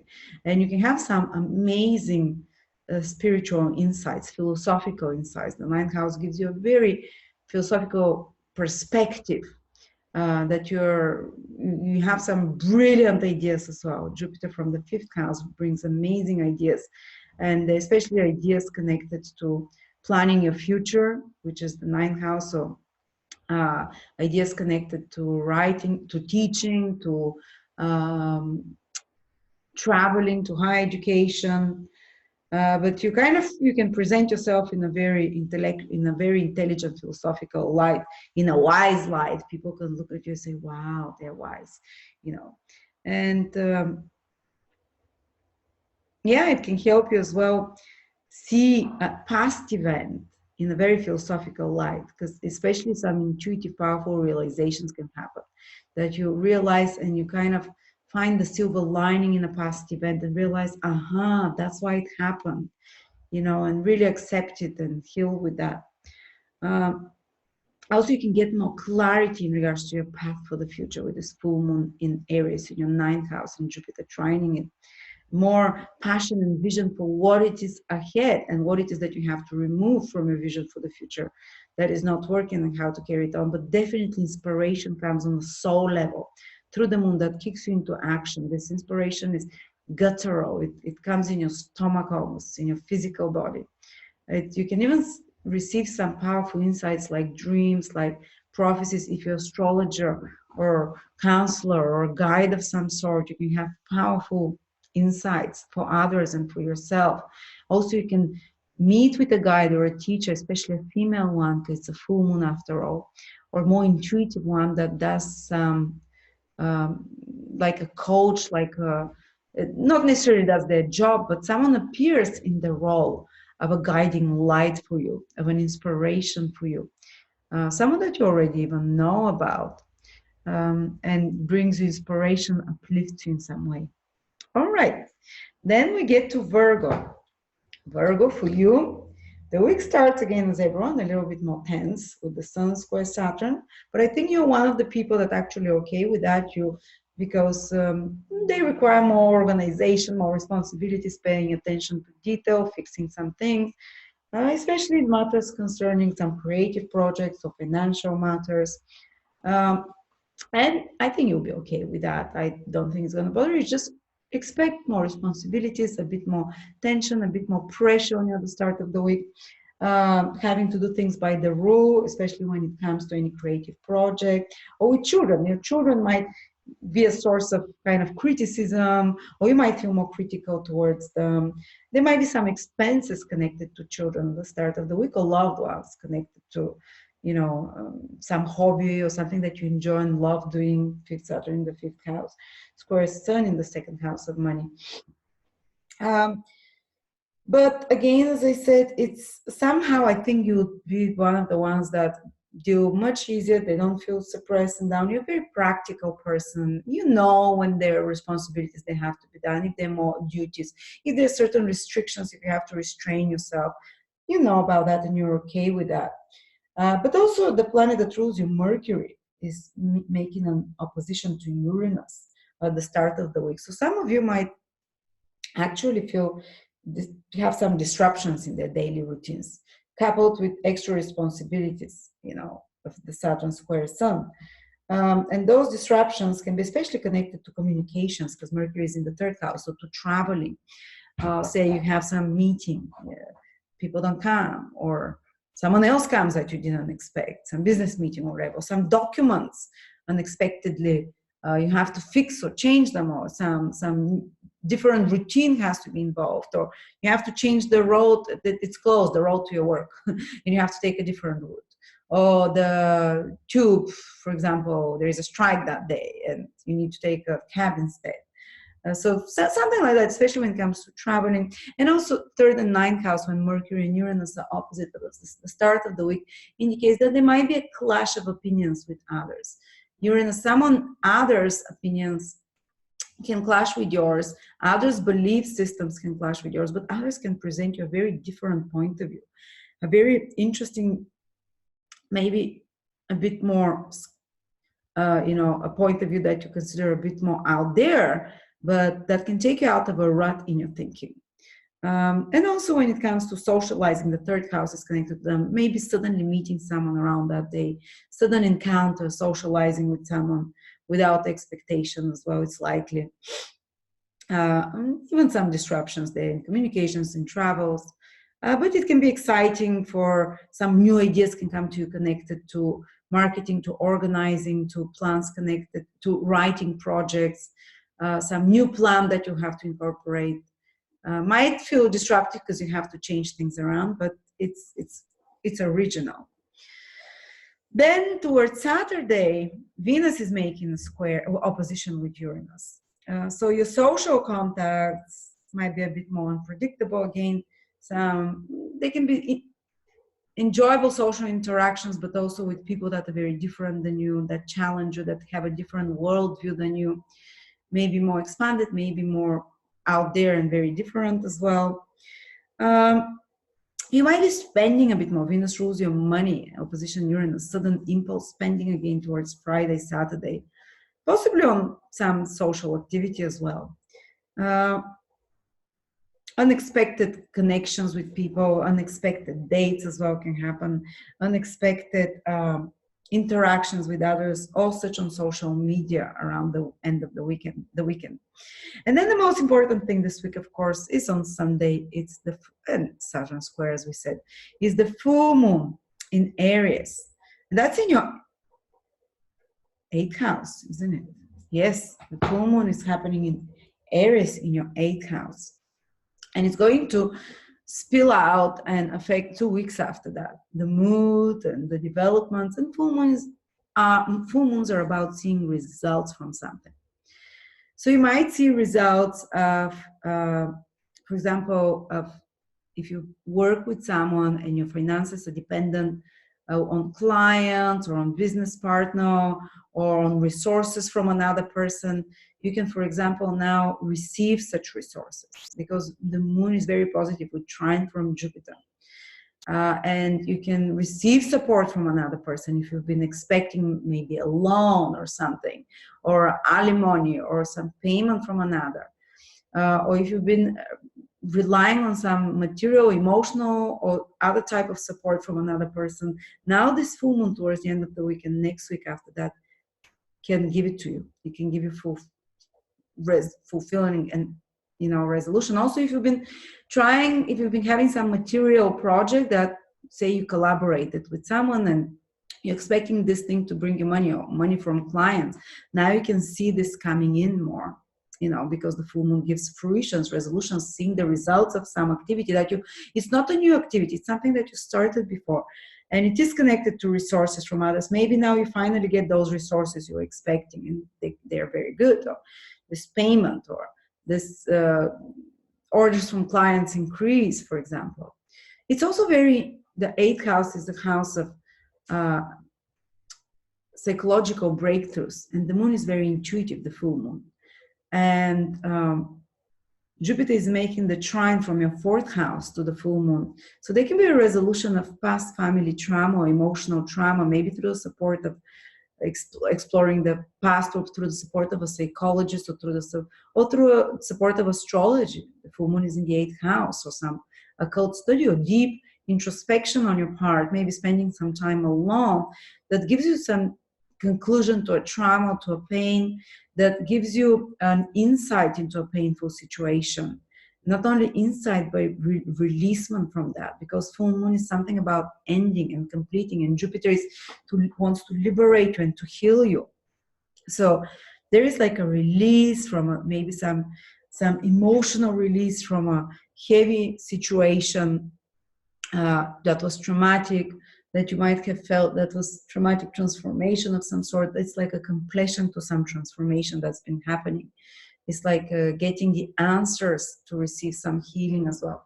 And also it can result to more intimacy and deeper intimacy, bonding with your partner on a more almost tantric level, because the full moon is in the 8th house, which is about deep bonding, trine by Jupiter. So it unblocks, because when our trust in others is blocked, our ability to merge with them on a deep tantric level and experience very deep, not on almost tantric sex and connection, is blocked because of our wounding. And now there is this opportunity of this full moon to illuminate intuitively, to resolve, to give healing and answers to some long-standing issue like that, or clarity, like, aha, now I understand. Now that I understand those feelings, I can release them. All right. So there we go. And by the way, if you'd like to join me, Natalia, for our webinar on sex and love, it's 30% off, only $99, and it's 2 days. So it's a 2-day event on the 20, and it's 30% off. Join it. I will talk about love in relationships and the 12 signs. You don't need to know any astrology, because now is the sign of love and relationships and intimacy. With all those planets in Scorpio, with the full moon for you in the 8th house of intimacy and psychology and astrology and understanding relationships, that's all that your focus might be around. Thank you. Okay, next sign, Libra. I got that. Is one active week for you, Libra. Sun, Moon, rising. It starts a bit more tense because the Sun in your 1st house is squared by Saturn in your 4th house. What does it mean? Well, there will be some extra responsibilities on you, especially if you're having Sun or Saturn transit. And I showed you how to check that. For you, it's very important to go to the birth chart calendar, transit calculator, the personal transit calendar, and check if you're having at the start of the week any Saturn or any Sun transit. And I showed you how to do that. Because then you can feel more pressure, more responsibility, especially coming from home and family. You can notice criticism coming from parents or elderly family members. So if you're the elderly person, you can find yourself that you're criticizing your family and being dissatisfied with them, or that you're being dissatisfied somehow with something that you have to fix in your home, with your property, extra responsibility and duty that you have to get things done around home.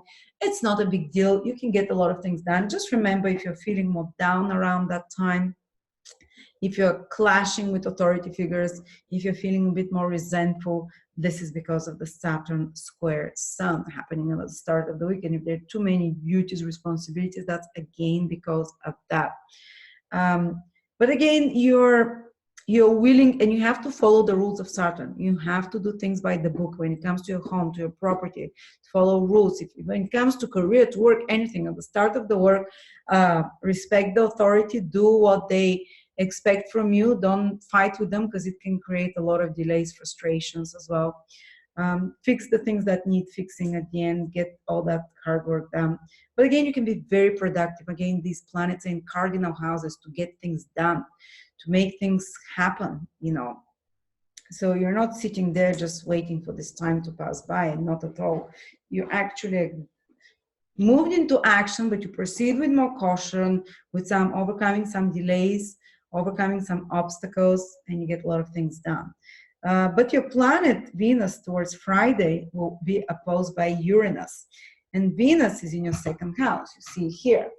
And Uranus is opposite from the 8th house. And you're Venus, so you might have some towards the weekend, Friday, Saturday, some unexpected spending, and maybe you want to buy some new dress or whatever. But also your tastes and preferences kind of will get a bit quirky for a couple of days. You can find yourself buying clothes or buying things that are very different than your sense of what you consider valuable and beautiful, maybe more faddish, maybe more cooler or out there, just unusual in some way.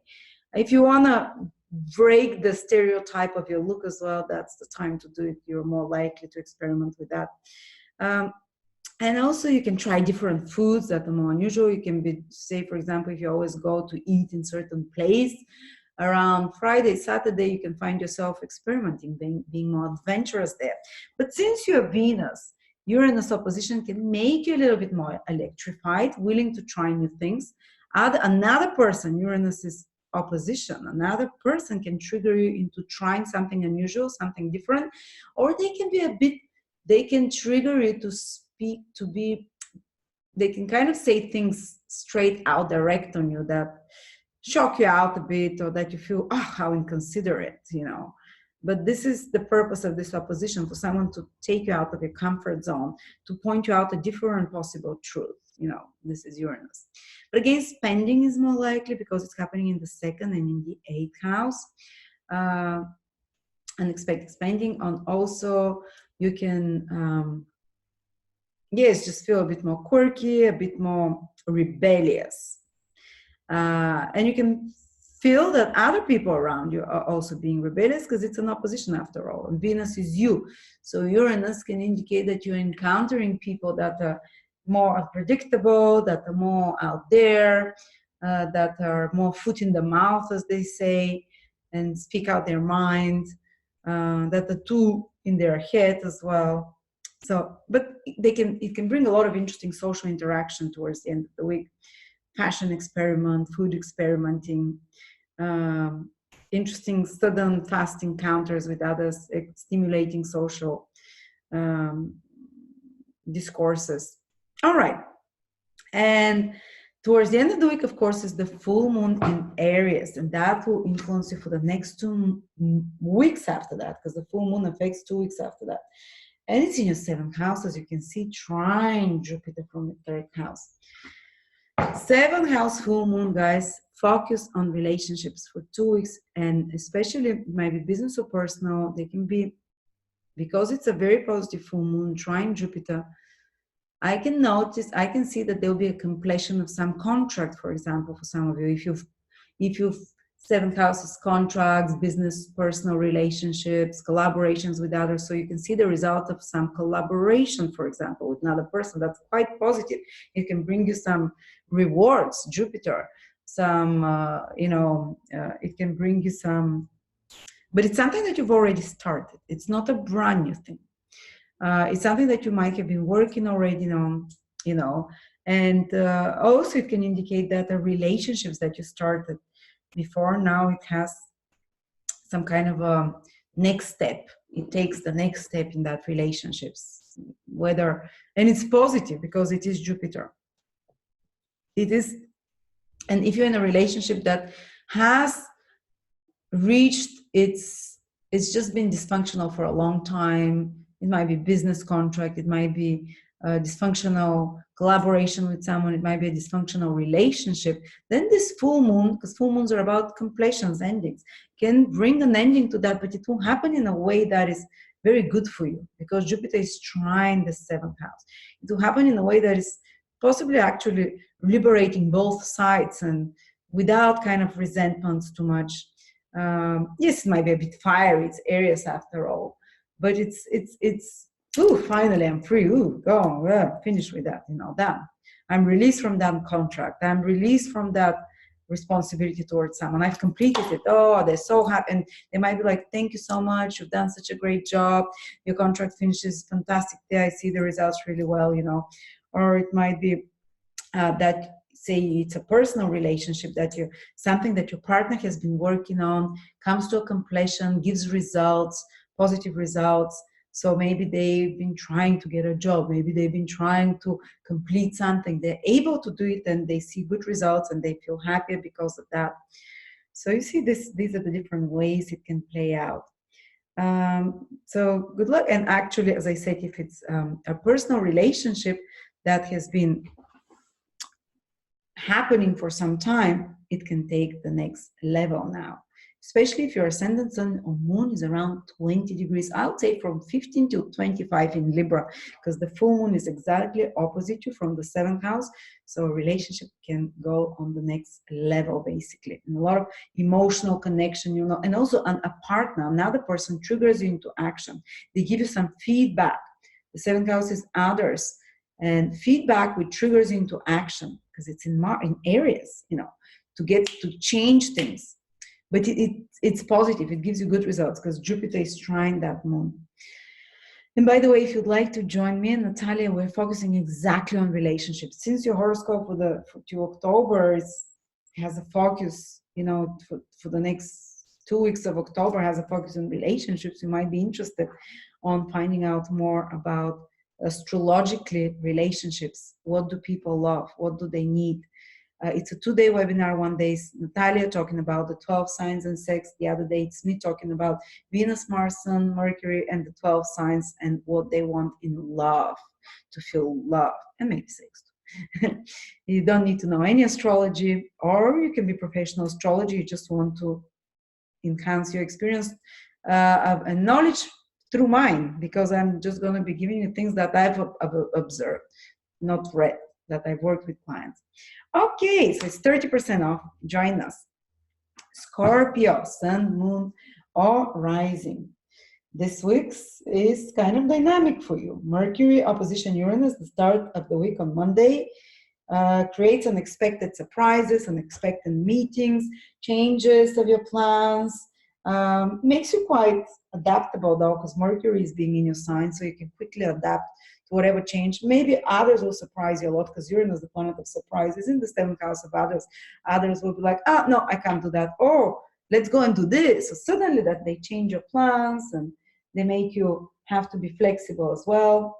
But you know, it's okay. Some disruptions can happen to your daily activities at the start, but they're excitable. And also, if you have any plans to talk, to make presentation, to make anything important with writing, speaking, communication, business meetings, they might not go according to expectations. So you might be asked to implement new ideas or challenged by someone with a very different perspective. But also exciting feedback that you can get from others. This day, you can meet also people the first couple of days that are very foot in the mouth, as they say. They tell you things as they are, not so diplomatic as they see it. And that's also on Friday, when Uranus opposes Venus in your horoscope. And you can get, your partner can act out weirdly, or your partner can want you to do something different this week, or you can meet someone suddenly that's very different, especially if you're having Uranus or Venus transit according to your natal chart. And of course, you can see those for free in my free transit calendar, free personal transit calendar. If you haven't got Uranus or Venus transit this week, especially around Thursday, Friday, Saturday, you can meet someone suddenly, someone very exciting, very different. Someone can change your life, turn it around in a day, in a flash, basically. I can't guarantee how lasting that relationship will be, but it will be passionate and intense. And even if it's not a sexual relationship, it will be transformational. Uranus, Venus in Scorpio. But check if this Venus-Uranus opposition affects you. And for some of you, there can be some kind of a bit of a cutting off of a relationship around Friday, Saturday, because of Venus opposition Uranus. Again, if the degrees are, if your personal planets are triggered by Venus and Uranus, check in the personal transit calendar. Some of you might suddenly cut a relationship with another person. It's not necessarily a marriage partner or boyfriend, girlfriend. It might be, but it might be a contractual relationship with another. It might be some person out of your life that they suddenly disappear. Or a friend says, oh, I'm living abroad, you know, or you can also meet suddenly someone and suddenly, you know, someone disappears, or someone that you decide to cut out for a bit, or you feel impatient with someone and cut them off, you know. But you can meet a lot of exciting people towards the weekend that trigger you into new ideas, that are quirky, that stimulate you to try something new and different. And also, if you want to go smoothly through that Venus opposition Uranus, Mercury opposition Uranus in your 1st and 7th this week, go and try something different with your partner this week. Might be something kinkier, might be something a bit out there. Doesn't necessarily have to be sexual, even though the signs Scorpio and Taurus are of sexual nature.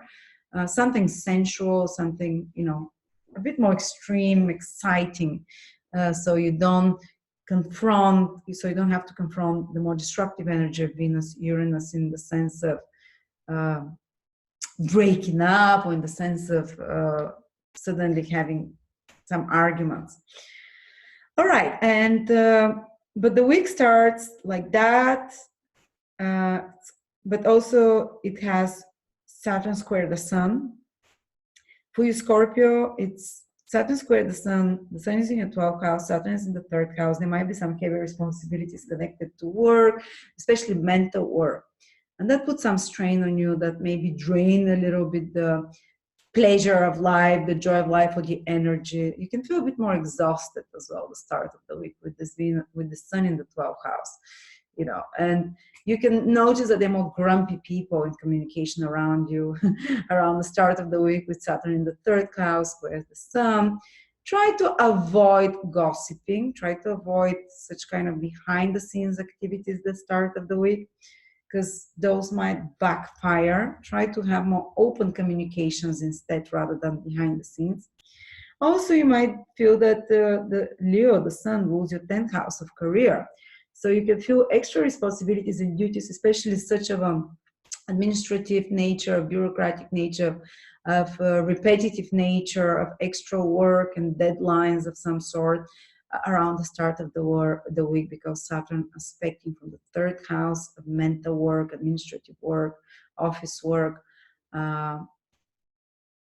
planning and organizing, the Sun in your 12th house, which rules career, the Sun.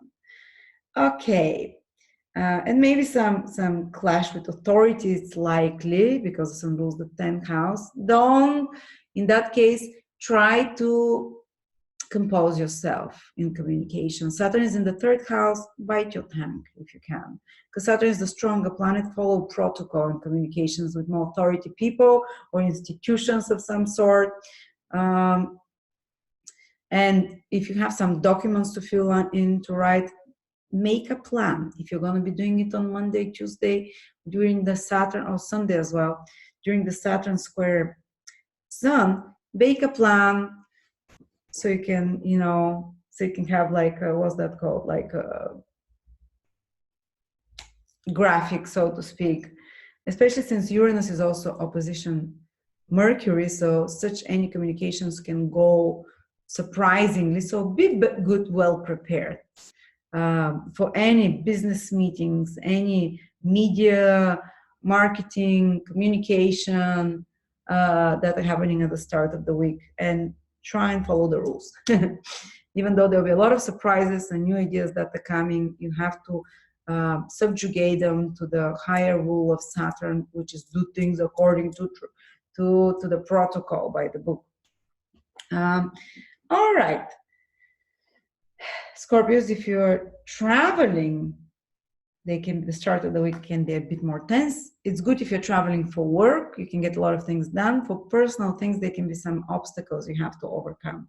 And then the full moon at the end of the week is going to be in your 6th house, Taurus, putting a focus for the next 2 weeks, starting from the 13th, maybe a bit early as well, from the 12th, 13th, 14th, and for 2 weeks after that of October on work and health. You might have some, and that's the ending of something. The full moon is the ending of seeing the results and reaping the rewards of something.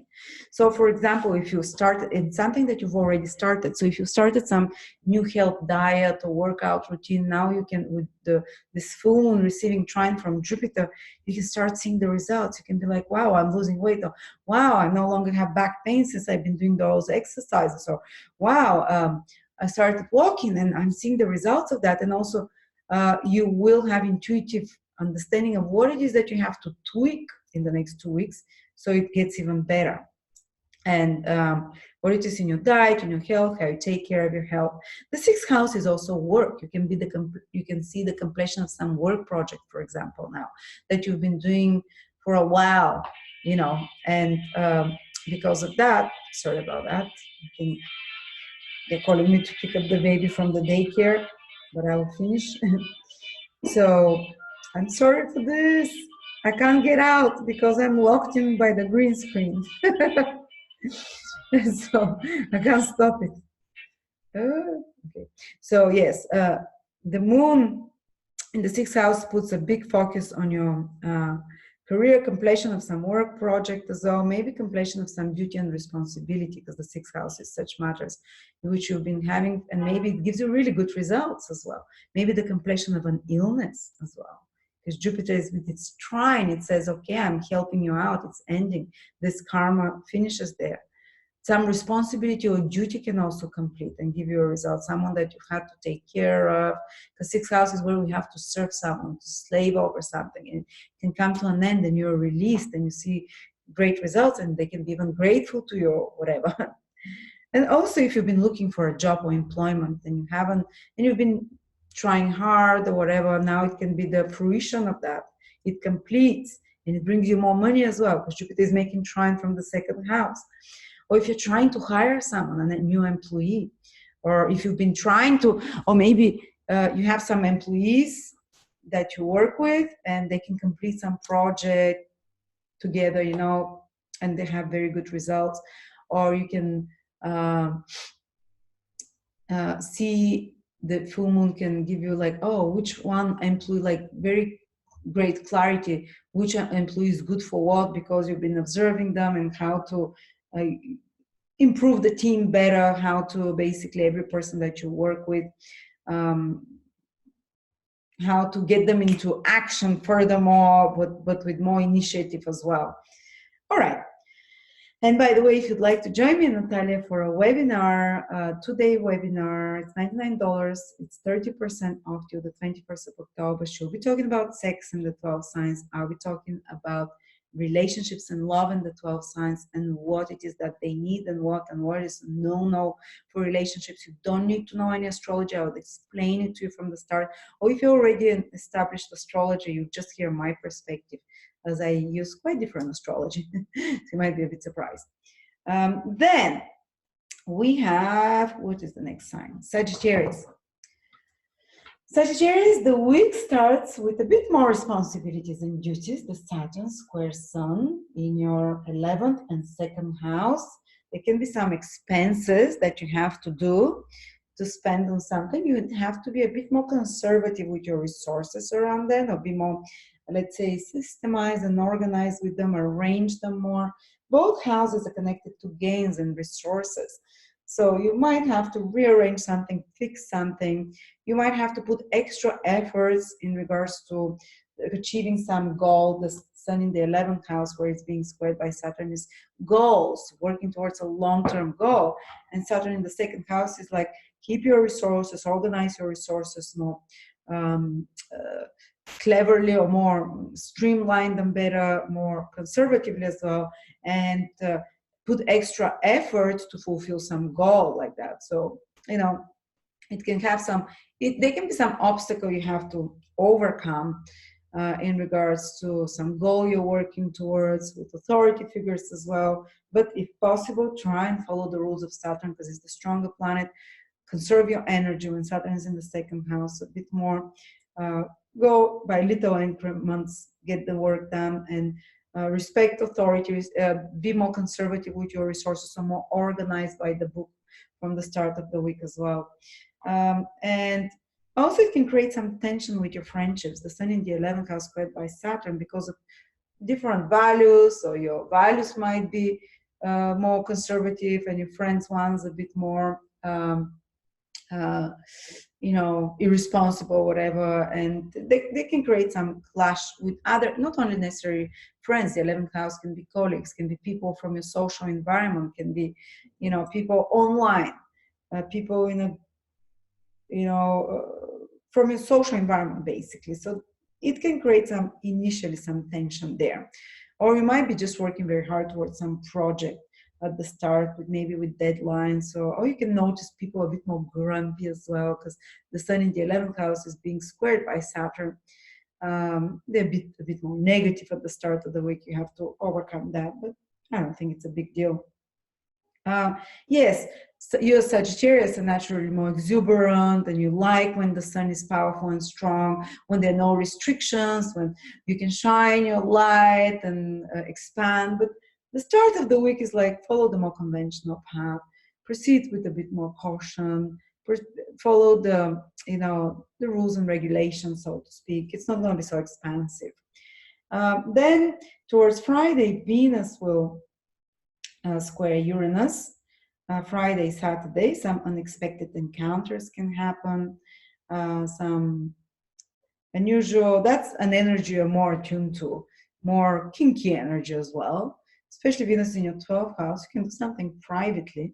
And if you don't want this to disrupt your personal relationships, just do something a bit more out there with your partner, more privately in your private space as well. If you don't have a partner, go out. You can go out with colleagues, because Uranus in the 6th house of colleagues opposite Venus, to have some very different enjoyment and entertainment this weekend. You can also find out some secrets because of this Venus in the 12th house that come out suddenly, and that kind of exciting, but maybe as well a bit disruptive, because it's the nature of Uranus after all. And then the week ends with a beautiful full moon in Aries. This full moon in Aries is trine Jupiter, and it's happening in your 5th house. This full moon in Aries is going to set the tone for the whole next 2 weeks, starting from Saturday and Sunday of this week. So 12 and 13 of October, for 2 weeks after that. So it's going to put the highlight on your romantic life. It's going to give like a culmination of a romantic, maybe more romantic experience with a partner, more fun.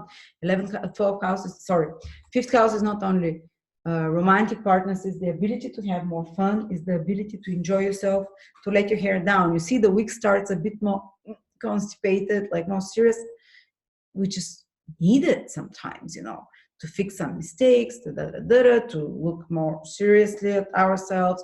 But at the end, it's kind of like, okay, job well done. It's like the problem gets resolved and you go out. It can be a fantastic time for the next 2 weeks from the end of this week, basically next week, to go into to enjoy yourself, parties of any sorts, to get rewarded with your hobbies, things that you love doing. You'll be able to. They'll give you a lot of joy. They'll make you feel more confident as well. And for some of you, it can indicate like dating, if you've been dating someone and it's something that already exists, someone that you already know exists, so it's been in your mind, this person, that it can culminate to the next level in a positive way, because Jupiter trining the moon, so some romantic experience can escalate for good. Also, the 5th house is your children. Your child might be completing a milestone of some sort. It might make you feel proud with something you've achieved. Something good can develop in their life in the next 2 weeks as well. Or also something good can develop between you and a romantic partner, as we said. If some creative project that you've been working on, you might complete it now and see its result as well. And it gives you, and they should be positive with Jupiter trine the moon. Also, the 5th house is, a creative project. Also, the full moon can make you see what doesn't work in a certain project that you're doing, some business project or whatever that you're using your own ideas with. Basically, the 5th house is to have your own ideas, and you can almost intuitively attract the kind of ideas can be coming to you with this full moon there, intuitively feeling them, and you can see what is not working, what is working, so it can kick you into action. The full moon in Aries, it's in Aries, it kicks you into action to make it better, to not to start something totally new, because it's a full moon after all, how to complete it and how to improve it. All right. And by the way, if you'd like to join me and Natalia, we're making our first webinar online together for 2 days. She's one day, I'm another. It's 30% off. You don't need to know astrology, but I'll be talking about astrology, love, and relationships. From my perspective, how I've seen it, how it works, what you need, about the different positions of Venus, Mars, in different signs. But if you know astrology as well, it can just be, you can hear my perspective from you working with clients, I have very different perspective because I use a lot of types of astrology. And Natalia will do the sex part for the 12 signs. And it's going to be on the 21st and 23rd of October. I think 22nd, 23rd. All right, so next sign, Capricorn. Capricorn, the week starts a bit with action. Saturn, the planet that rules you, is square the sun in your 10th house. So you might find yourself that you are feeling more critical towards your work or towards others in some way, towards your boss as well. You might find that your boss, that you're kind of, because Saturn is the planet that represents you, so you can feel like, oh, this is, you know, responsibilities might be given more to you, and you have to take on more responsibilities at the start of the week. But I don't think this will feel hard on you as much as other signs, because you naturally know how to be more organized, how to be more, to follow the rules, to do them by the book. And this is what this Saturn Square Sun is requiring at the start of the week, rather than doing things that are out there, brand new ideas, brand new things. Now you're required to kind of consolidate goals, to make them more realistic, to trim, especially in regards to your career, to trim the plans and the goals that are a bit too, you know, flighty, and to subdue your creative force to more organization and structure and order, and to fulfilling more tasks rather than doing creative things. But yes, there can be some frustration in regards to your work at the start of the week with authority figures or bosses or institutions of some sort. Or you might be the one that are trying to put more rules and structures for others, more organization, that you're dissatisfied with something, you want to fix it, or that you have to work under pressure for something and get a lot of things done. Yes, the week starts a bit more difficult. You might feel a bit more frustrated after all, but you are the stronger one. You know, Saturn is the stronger planet between the Sun and Saturn. So you're the one that feels you have the control, you have the final say. But at the end of the week, things conclude very positively, by the way, because yes, they start with the square of the Sun and Saturn, and towards the end, though, there is the full moon in Aries, which will be active for 2 weeks after that. Will be active from, I would say, even from starting from Saturday till 2 weeks after that.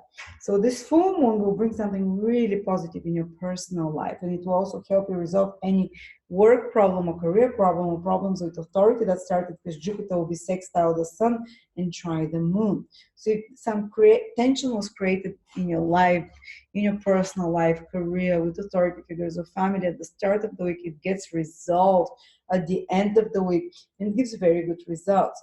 This full moon in the 4th house also indicates that some of you might be completing, because the full moon is to complete something about your personal life. Maybe you're completing some renovation of your house and it comes out really good. Jupiter is trying the full moon. Maybe you're completing you've been thinking for a while to move or to find a new flatmate, or to something to do with family and home or garden. You've been working on a garden too, and now you see the final product, the final result. Maybe also it can give you an illumination about how to change things in regards to your family and home. So, and you're gonna immediately start taking those initiatives, so you feel happier after that. So you feel, so things are better. Maybe something that you, and also this is the past, the 4th house. When there is a full moon there, the moon illuminates with its intuitive light your subconscious and the past. So some memories can start coming to the surface, but they stir you into action. Actually, now it can be a fantastic time to release trauma from the past, because Jupiter is making trine from your 12th house, past lifetimes as well, psychological releasing to the 4th house of family karma. There can be the completion of some family karma for some of you, the completion of some family burden, the ending of it. Illumination of some family problem and understanding intuitively why it was there with your mom or whatever, and to release it and to forgive. It's very healing influence of this full moon. But what will help is some physical activity as well, because it's in Aries. The release of feelings and trauma and pain that this full moon can bring you for the next 2 weeks, and a lot of realizations can be really sped up and increased by being in motion, by doing some physical body work as well, maybe some jogging or something more vigorous in a sense to help with this release of emotions. So there you go. Very interesting week. Starts one way. And by the way, I forgot to say Venus, the planet. Oh, no, it's not Venus, the planet. Yeah. So that's it. Yes, there is the end of the week. The sun is also square Pluto. So there is some intense transformations that are happening. But the most powerful influence at the end of the weekend for 2 weeks after is Venus. Sorry, is Jupiter trine this full moon. Fruition, getting results of something, positive results, you know. Seeing completions of sorts in a good way. So yeah, and I forgot to tell you that me and Natalia are making a webinar for the first time together, 2-day webinar. One day she's talking on sex of the 12 signs, and I'm talking on the next day about love and relationships for the 12 signs, but I'll go deeper than just the 12 signs. We'll explore other planetary positions, so you'll hear my perspective. And you don't even need to know astrology to take this course, but we decided to do it now because of it's Scorpio and Libra season. It's all about intimacy, sex, you know, and it's 30% off till the 21st of October. All right, Capricorn. There we go, Capricorn. How is this week going to be for you? It's starting, as with everyone else, with a bit more unpredictability and extra responsibilities. You're probably doing the more important things of this week on Monday, on Tuesday. The first one shows that you have extra responsibilities. There's Saturn Square the sun. You might feel more frustrated because the planet Saturn is you, after all, one of your rulers, and the sun is enemy to Saturn. So you might feel like more frustrated, a little bit more irritable. But at the same time, especially there might be a clash of beliefs with other people, your beliefs with someone else's beliefs. There can be some, when it comes to testing your faith, testing your worldview in some way. Someone can challenge it, or you can within question it yourself. Also, of course, Saturn is naturally more responsibilities and duties, having to do something, especially behind the scenes, to complete something, because Saturn is in the 12th house. You can have some extra responsibilities connected to some something you're preparing that is still not told, said to another person. They can, if you're traveling somewhere, that can be a bit of a not the best day to travel, to be honest, because there can be some obstacles, especially on Monday, Tuesday, and Sunday as well. Sunday, Monday, Tuesdays, because of Saturn Square Sun in the 12th and 9th house of faraway countries and traveling. So yes, but it's short influence, don't worry. What does the sun rule? The sun rules relationships for you. So you can notice that you are Saturn, the sun is other people relationships. There can be some tension or some having to overcome some blockage or some resistance that comes to you from others, or you're resisting them, or you feel more critical towards others because the sun is your partners and you're Saturn. You can feel more critical while they can feel more hot and fiery towards you. While you can be like, you know, but you're somehow suppressing that. Saturn is in the 12th house. You're not showing it so much, but you're like really stifling that there. Okay, but again, you can get a lot of work done as well. If you have to collaborate with someone, the start of the week, the rule of the first with the square, the rule of the seventh. If it's work thing, it can work better. If it's in your private life, relationships, there you can feel tension. You can feel a bit of coolness when it comes to your relationship, or your partner being more detached as well, or you being more detached. But with business or for work, yes, you have to overcome some obstacle, but you're the one that's leading. Because your planet is stronger, Saturn is stronger, it's in Capricorn, and it is leading. You're the one that sets the tone, even in a subtle way, from the 12th house, not too much in your face. And if you have to do something with another person, the other is the sun in Libra, which is much weaker. They're more willing to collaborate and compromise. And not only that, but they're in a sign that Saturn gets exalted. So the other person will have to follow ultimately your rules. Yes, there can be clash, there can be some tension with others, but somehow you will be the stronger one. Even not in a very direct way, in a more hidden way, that you are able to bring the other to obey what you have to do it the way you want.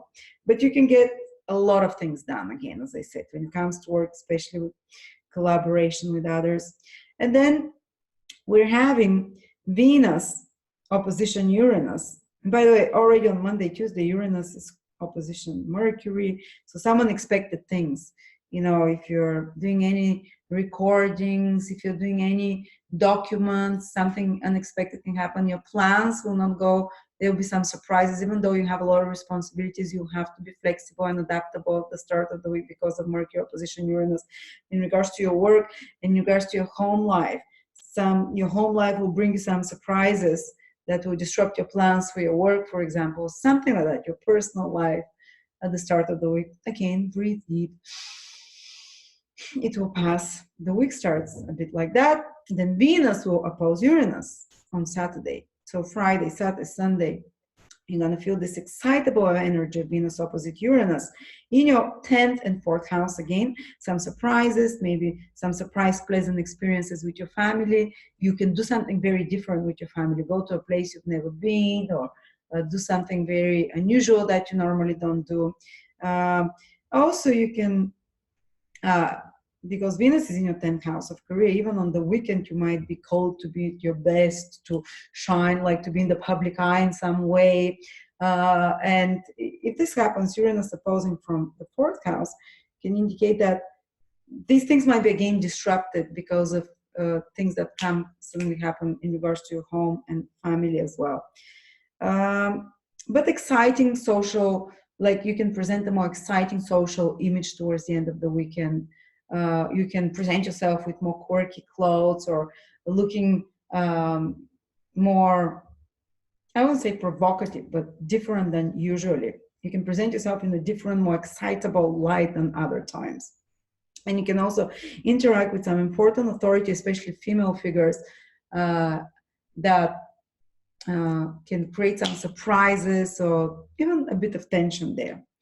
And then the week finishes really good. I thought it starts a bit E and it ends not a bit E, it's just more hectic, more serious, and ends very positive with the full moon in Aries in your 3rd house, trine from Jupiter in your 11th house, which means that the tone for the next 2 weeks will be set around the weekend from this full moon. And for the next 2 weeks, you can see results, positive results of some project that you've been doing, which is 3rd house connected to maybe with associates. It can give fruit. So if you have associates, it can give fruit for the next 2 weeks, project, in a very positive way that brings more gains and earnings, because Jupiter is making trine from the 11th house of gains and earnings. You can have some, if you've been having some collaboration, because 3rd and 11th house, where this is happening, it's collaborating, it's business, it gives good results and fruits. Your business can pick up and give results if you've been doing some changes to it in the last few months, or you've been working hard on it. It's not something brand new that you do, it's things that you've put into action before. Now you see the results now, and they're gainful, material as well. Jupiter from the 11th. There also some connections that you've made with people before, associates or whatever, they can come to fruition now. They can give good results. You can basically get a gainful as well. Also some trip that you might have been planning, short trip, 3rd house, full moon, can come to some, you've been thinking about it. It's not something suddenly out of the blue, I never thought of this place. It can come to fruition by the end of October, starting from the end of next month. Some plans that you've been working, maybe some project with marketing, with media, with advertising, should give fruits in a positive, again, more gainful way. If you've been working on getting more popularity and being more in the public, popularity and connecting with more people, you'll reach wider audiences now with this full moon. Or you'll see what you're doing wrong, and you'll realize with deep insight and realization what it is you have to tweak to achieve those goals in those 3rd house activities. 3rd house is also siblings, relatives, neighbors. That can be towards the end of the week, busy week with a lot of communications, with a lot of, some of you might be completing a project that's connected to writing, to filming, to media, you know, and fulfilling results, being very helped. So any such things, they are shaping themselves beautifully towards the end of the week and for 2 weeks after that. And by the way, me and Natalia are making a webinar for 2 days. One day is her, one day is me. It's only $99 and it's 30% off till the 21st of October on relationships and sex. I'll be the love and relationship part. I choose that. And I'll look at it through astrology. So you don't need to know any astrology, but I will explain it to you. Venus, Mars, position, moon, what it is each for, what it is with the 12 signs. And you'll hear my perspective because it's quite different and unique than other astrologers because I use many different astrologies. And Natalia will give you her perspective on the 12 signs because she's worked with 10,000 people and she always checks their signs and what she's noticed, but the sexual part of it and relationship part. So I hope you join us. All right. So Pisces, Sun, Moon, or Ascendant.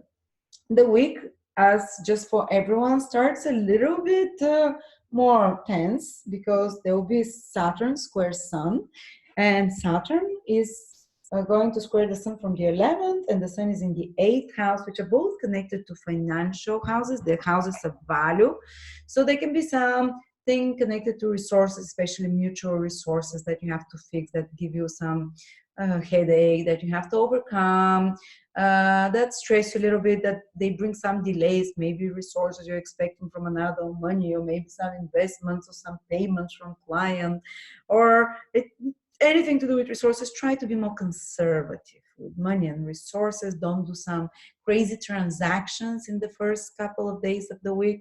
Try for the energies to set. Also, we have Mercury opposition Uranus and Venus opposition Uranus. I would advise everyone this week till Saturday, including, to be cautious with money because yes, there might be some expenses that come. So for you to be prepared, you have to follow the rule of Saturn because Saturn is the strongest planet this week.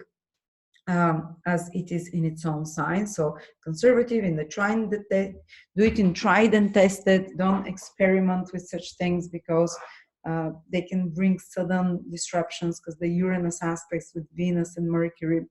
But at the same time, you know, you can get a lot of work done at the start of the week. You can, yes, with overcoming some frustrations, maybe with having to fix certain things, but you can work under pressure more than, it's like people generally have screwed on their more serious head at the start of the week. When Saturn is square Sun, you can find and feel some criticism, maybe from friends or from people in your social environment, because Saturn is in the 11th house, squaring the Sun in the 8th, and you can not even show that you feel like take it so much too hard, but you can also feel critical towards people in your environment a bit more because of this, and it can because of different values that you're having of some sort. All right, you can also feel a little bit that your inspiration might be a bit, not inspiration, but your energy levels can be a little bit suppressed at the start of the week. And then we're going to have on Friday and Saturday, Venus opposition Uranus. You have to be careful with relationships, for sudden disruptions in relationships.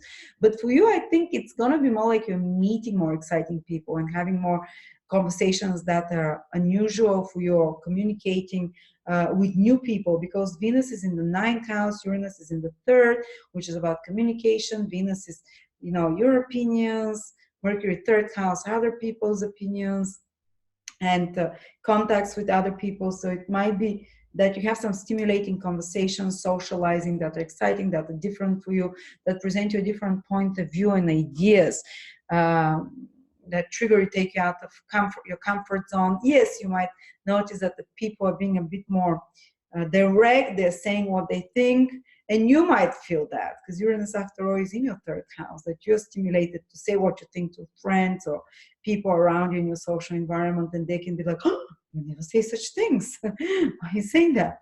But this is the energy of it. And of course, if you're in a good relationship, you can do something exciting together, have some adventure, because 3rd and 9th house are very adventurous.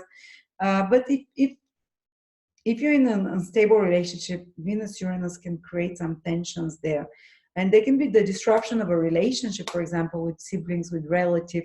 There can be something, a neighbor, coworker, teammate, third house is connected to such people.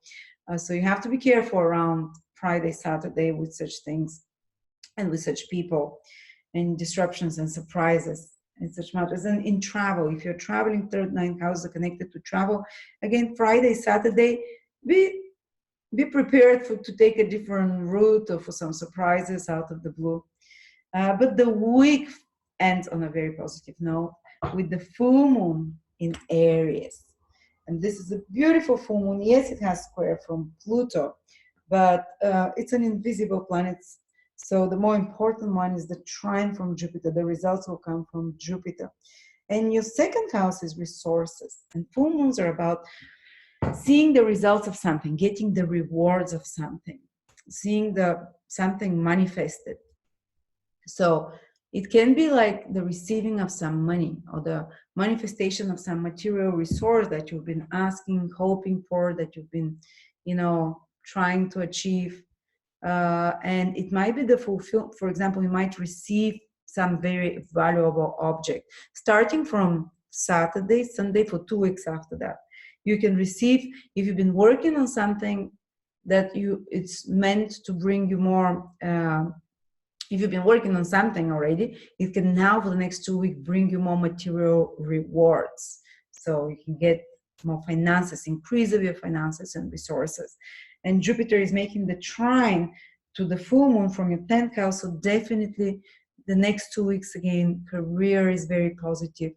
You can get for example, if you've been applying for jobs, you can get a job that brings you more money, full moon in the second house, trine Jupiter in the 10th. It's like all of those things.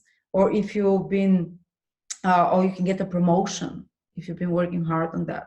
Or you can realize now, because the full moon is about realizations, you can realize what it is that you need to change in regards to your resources.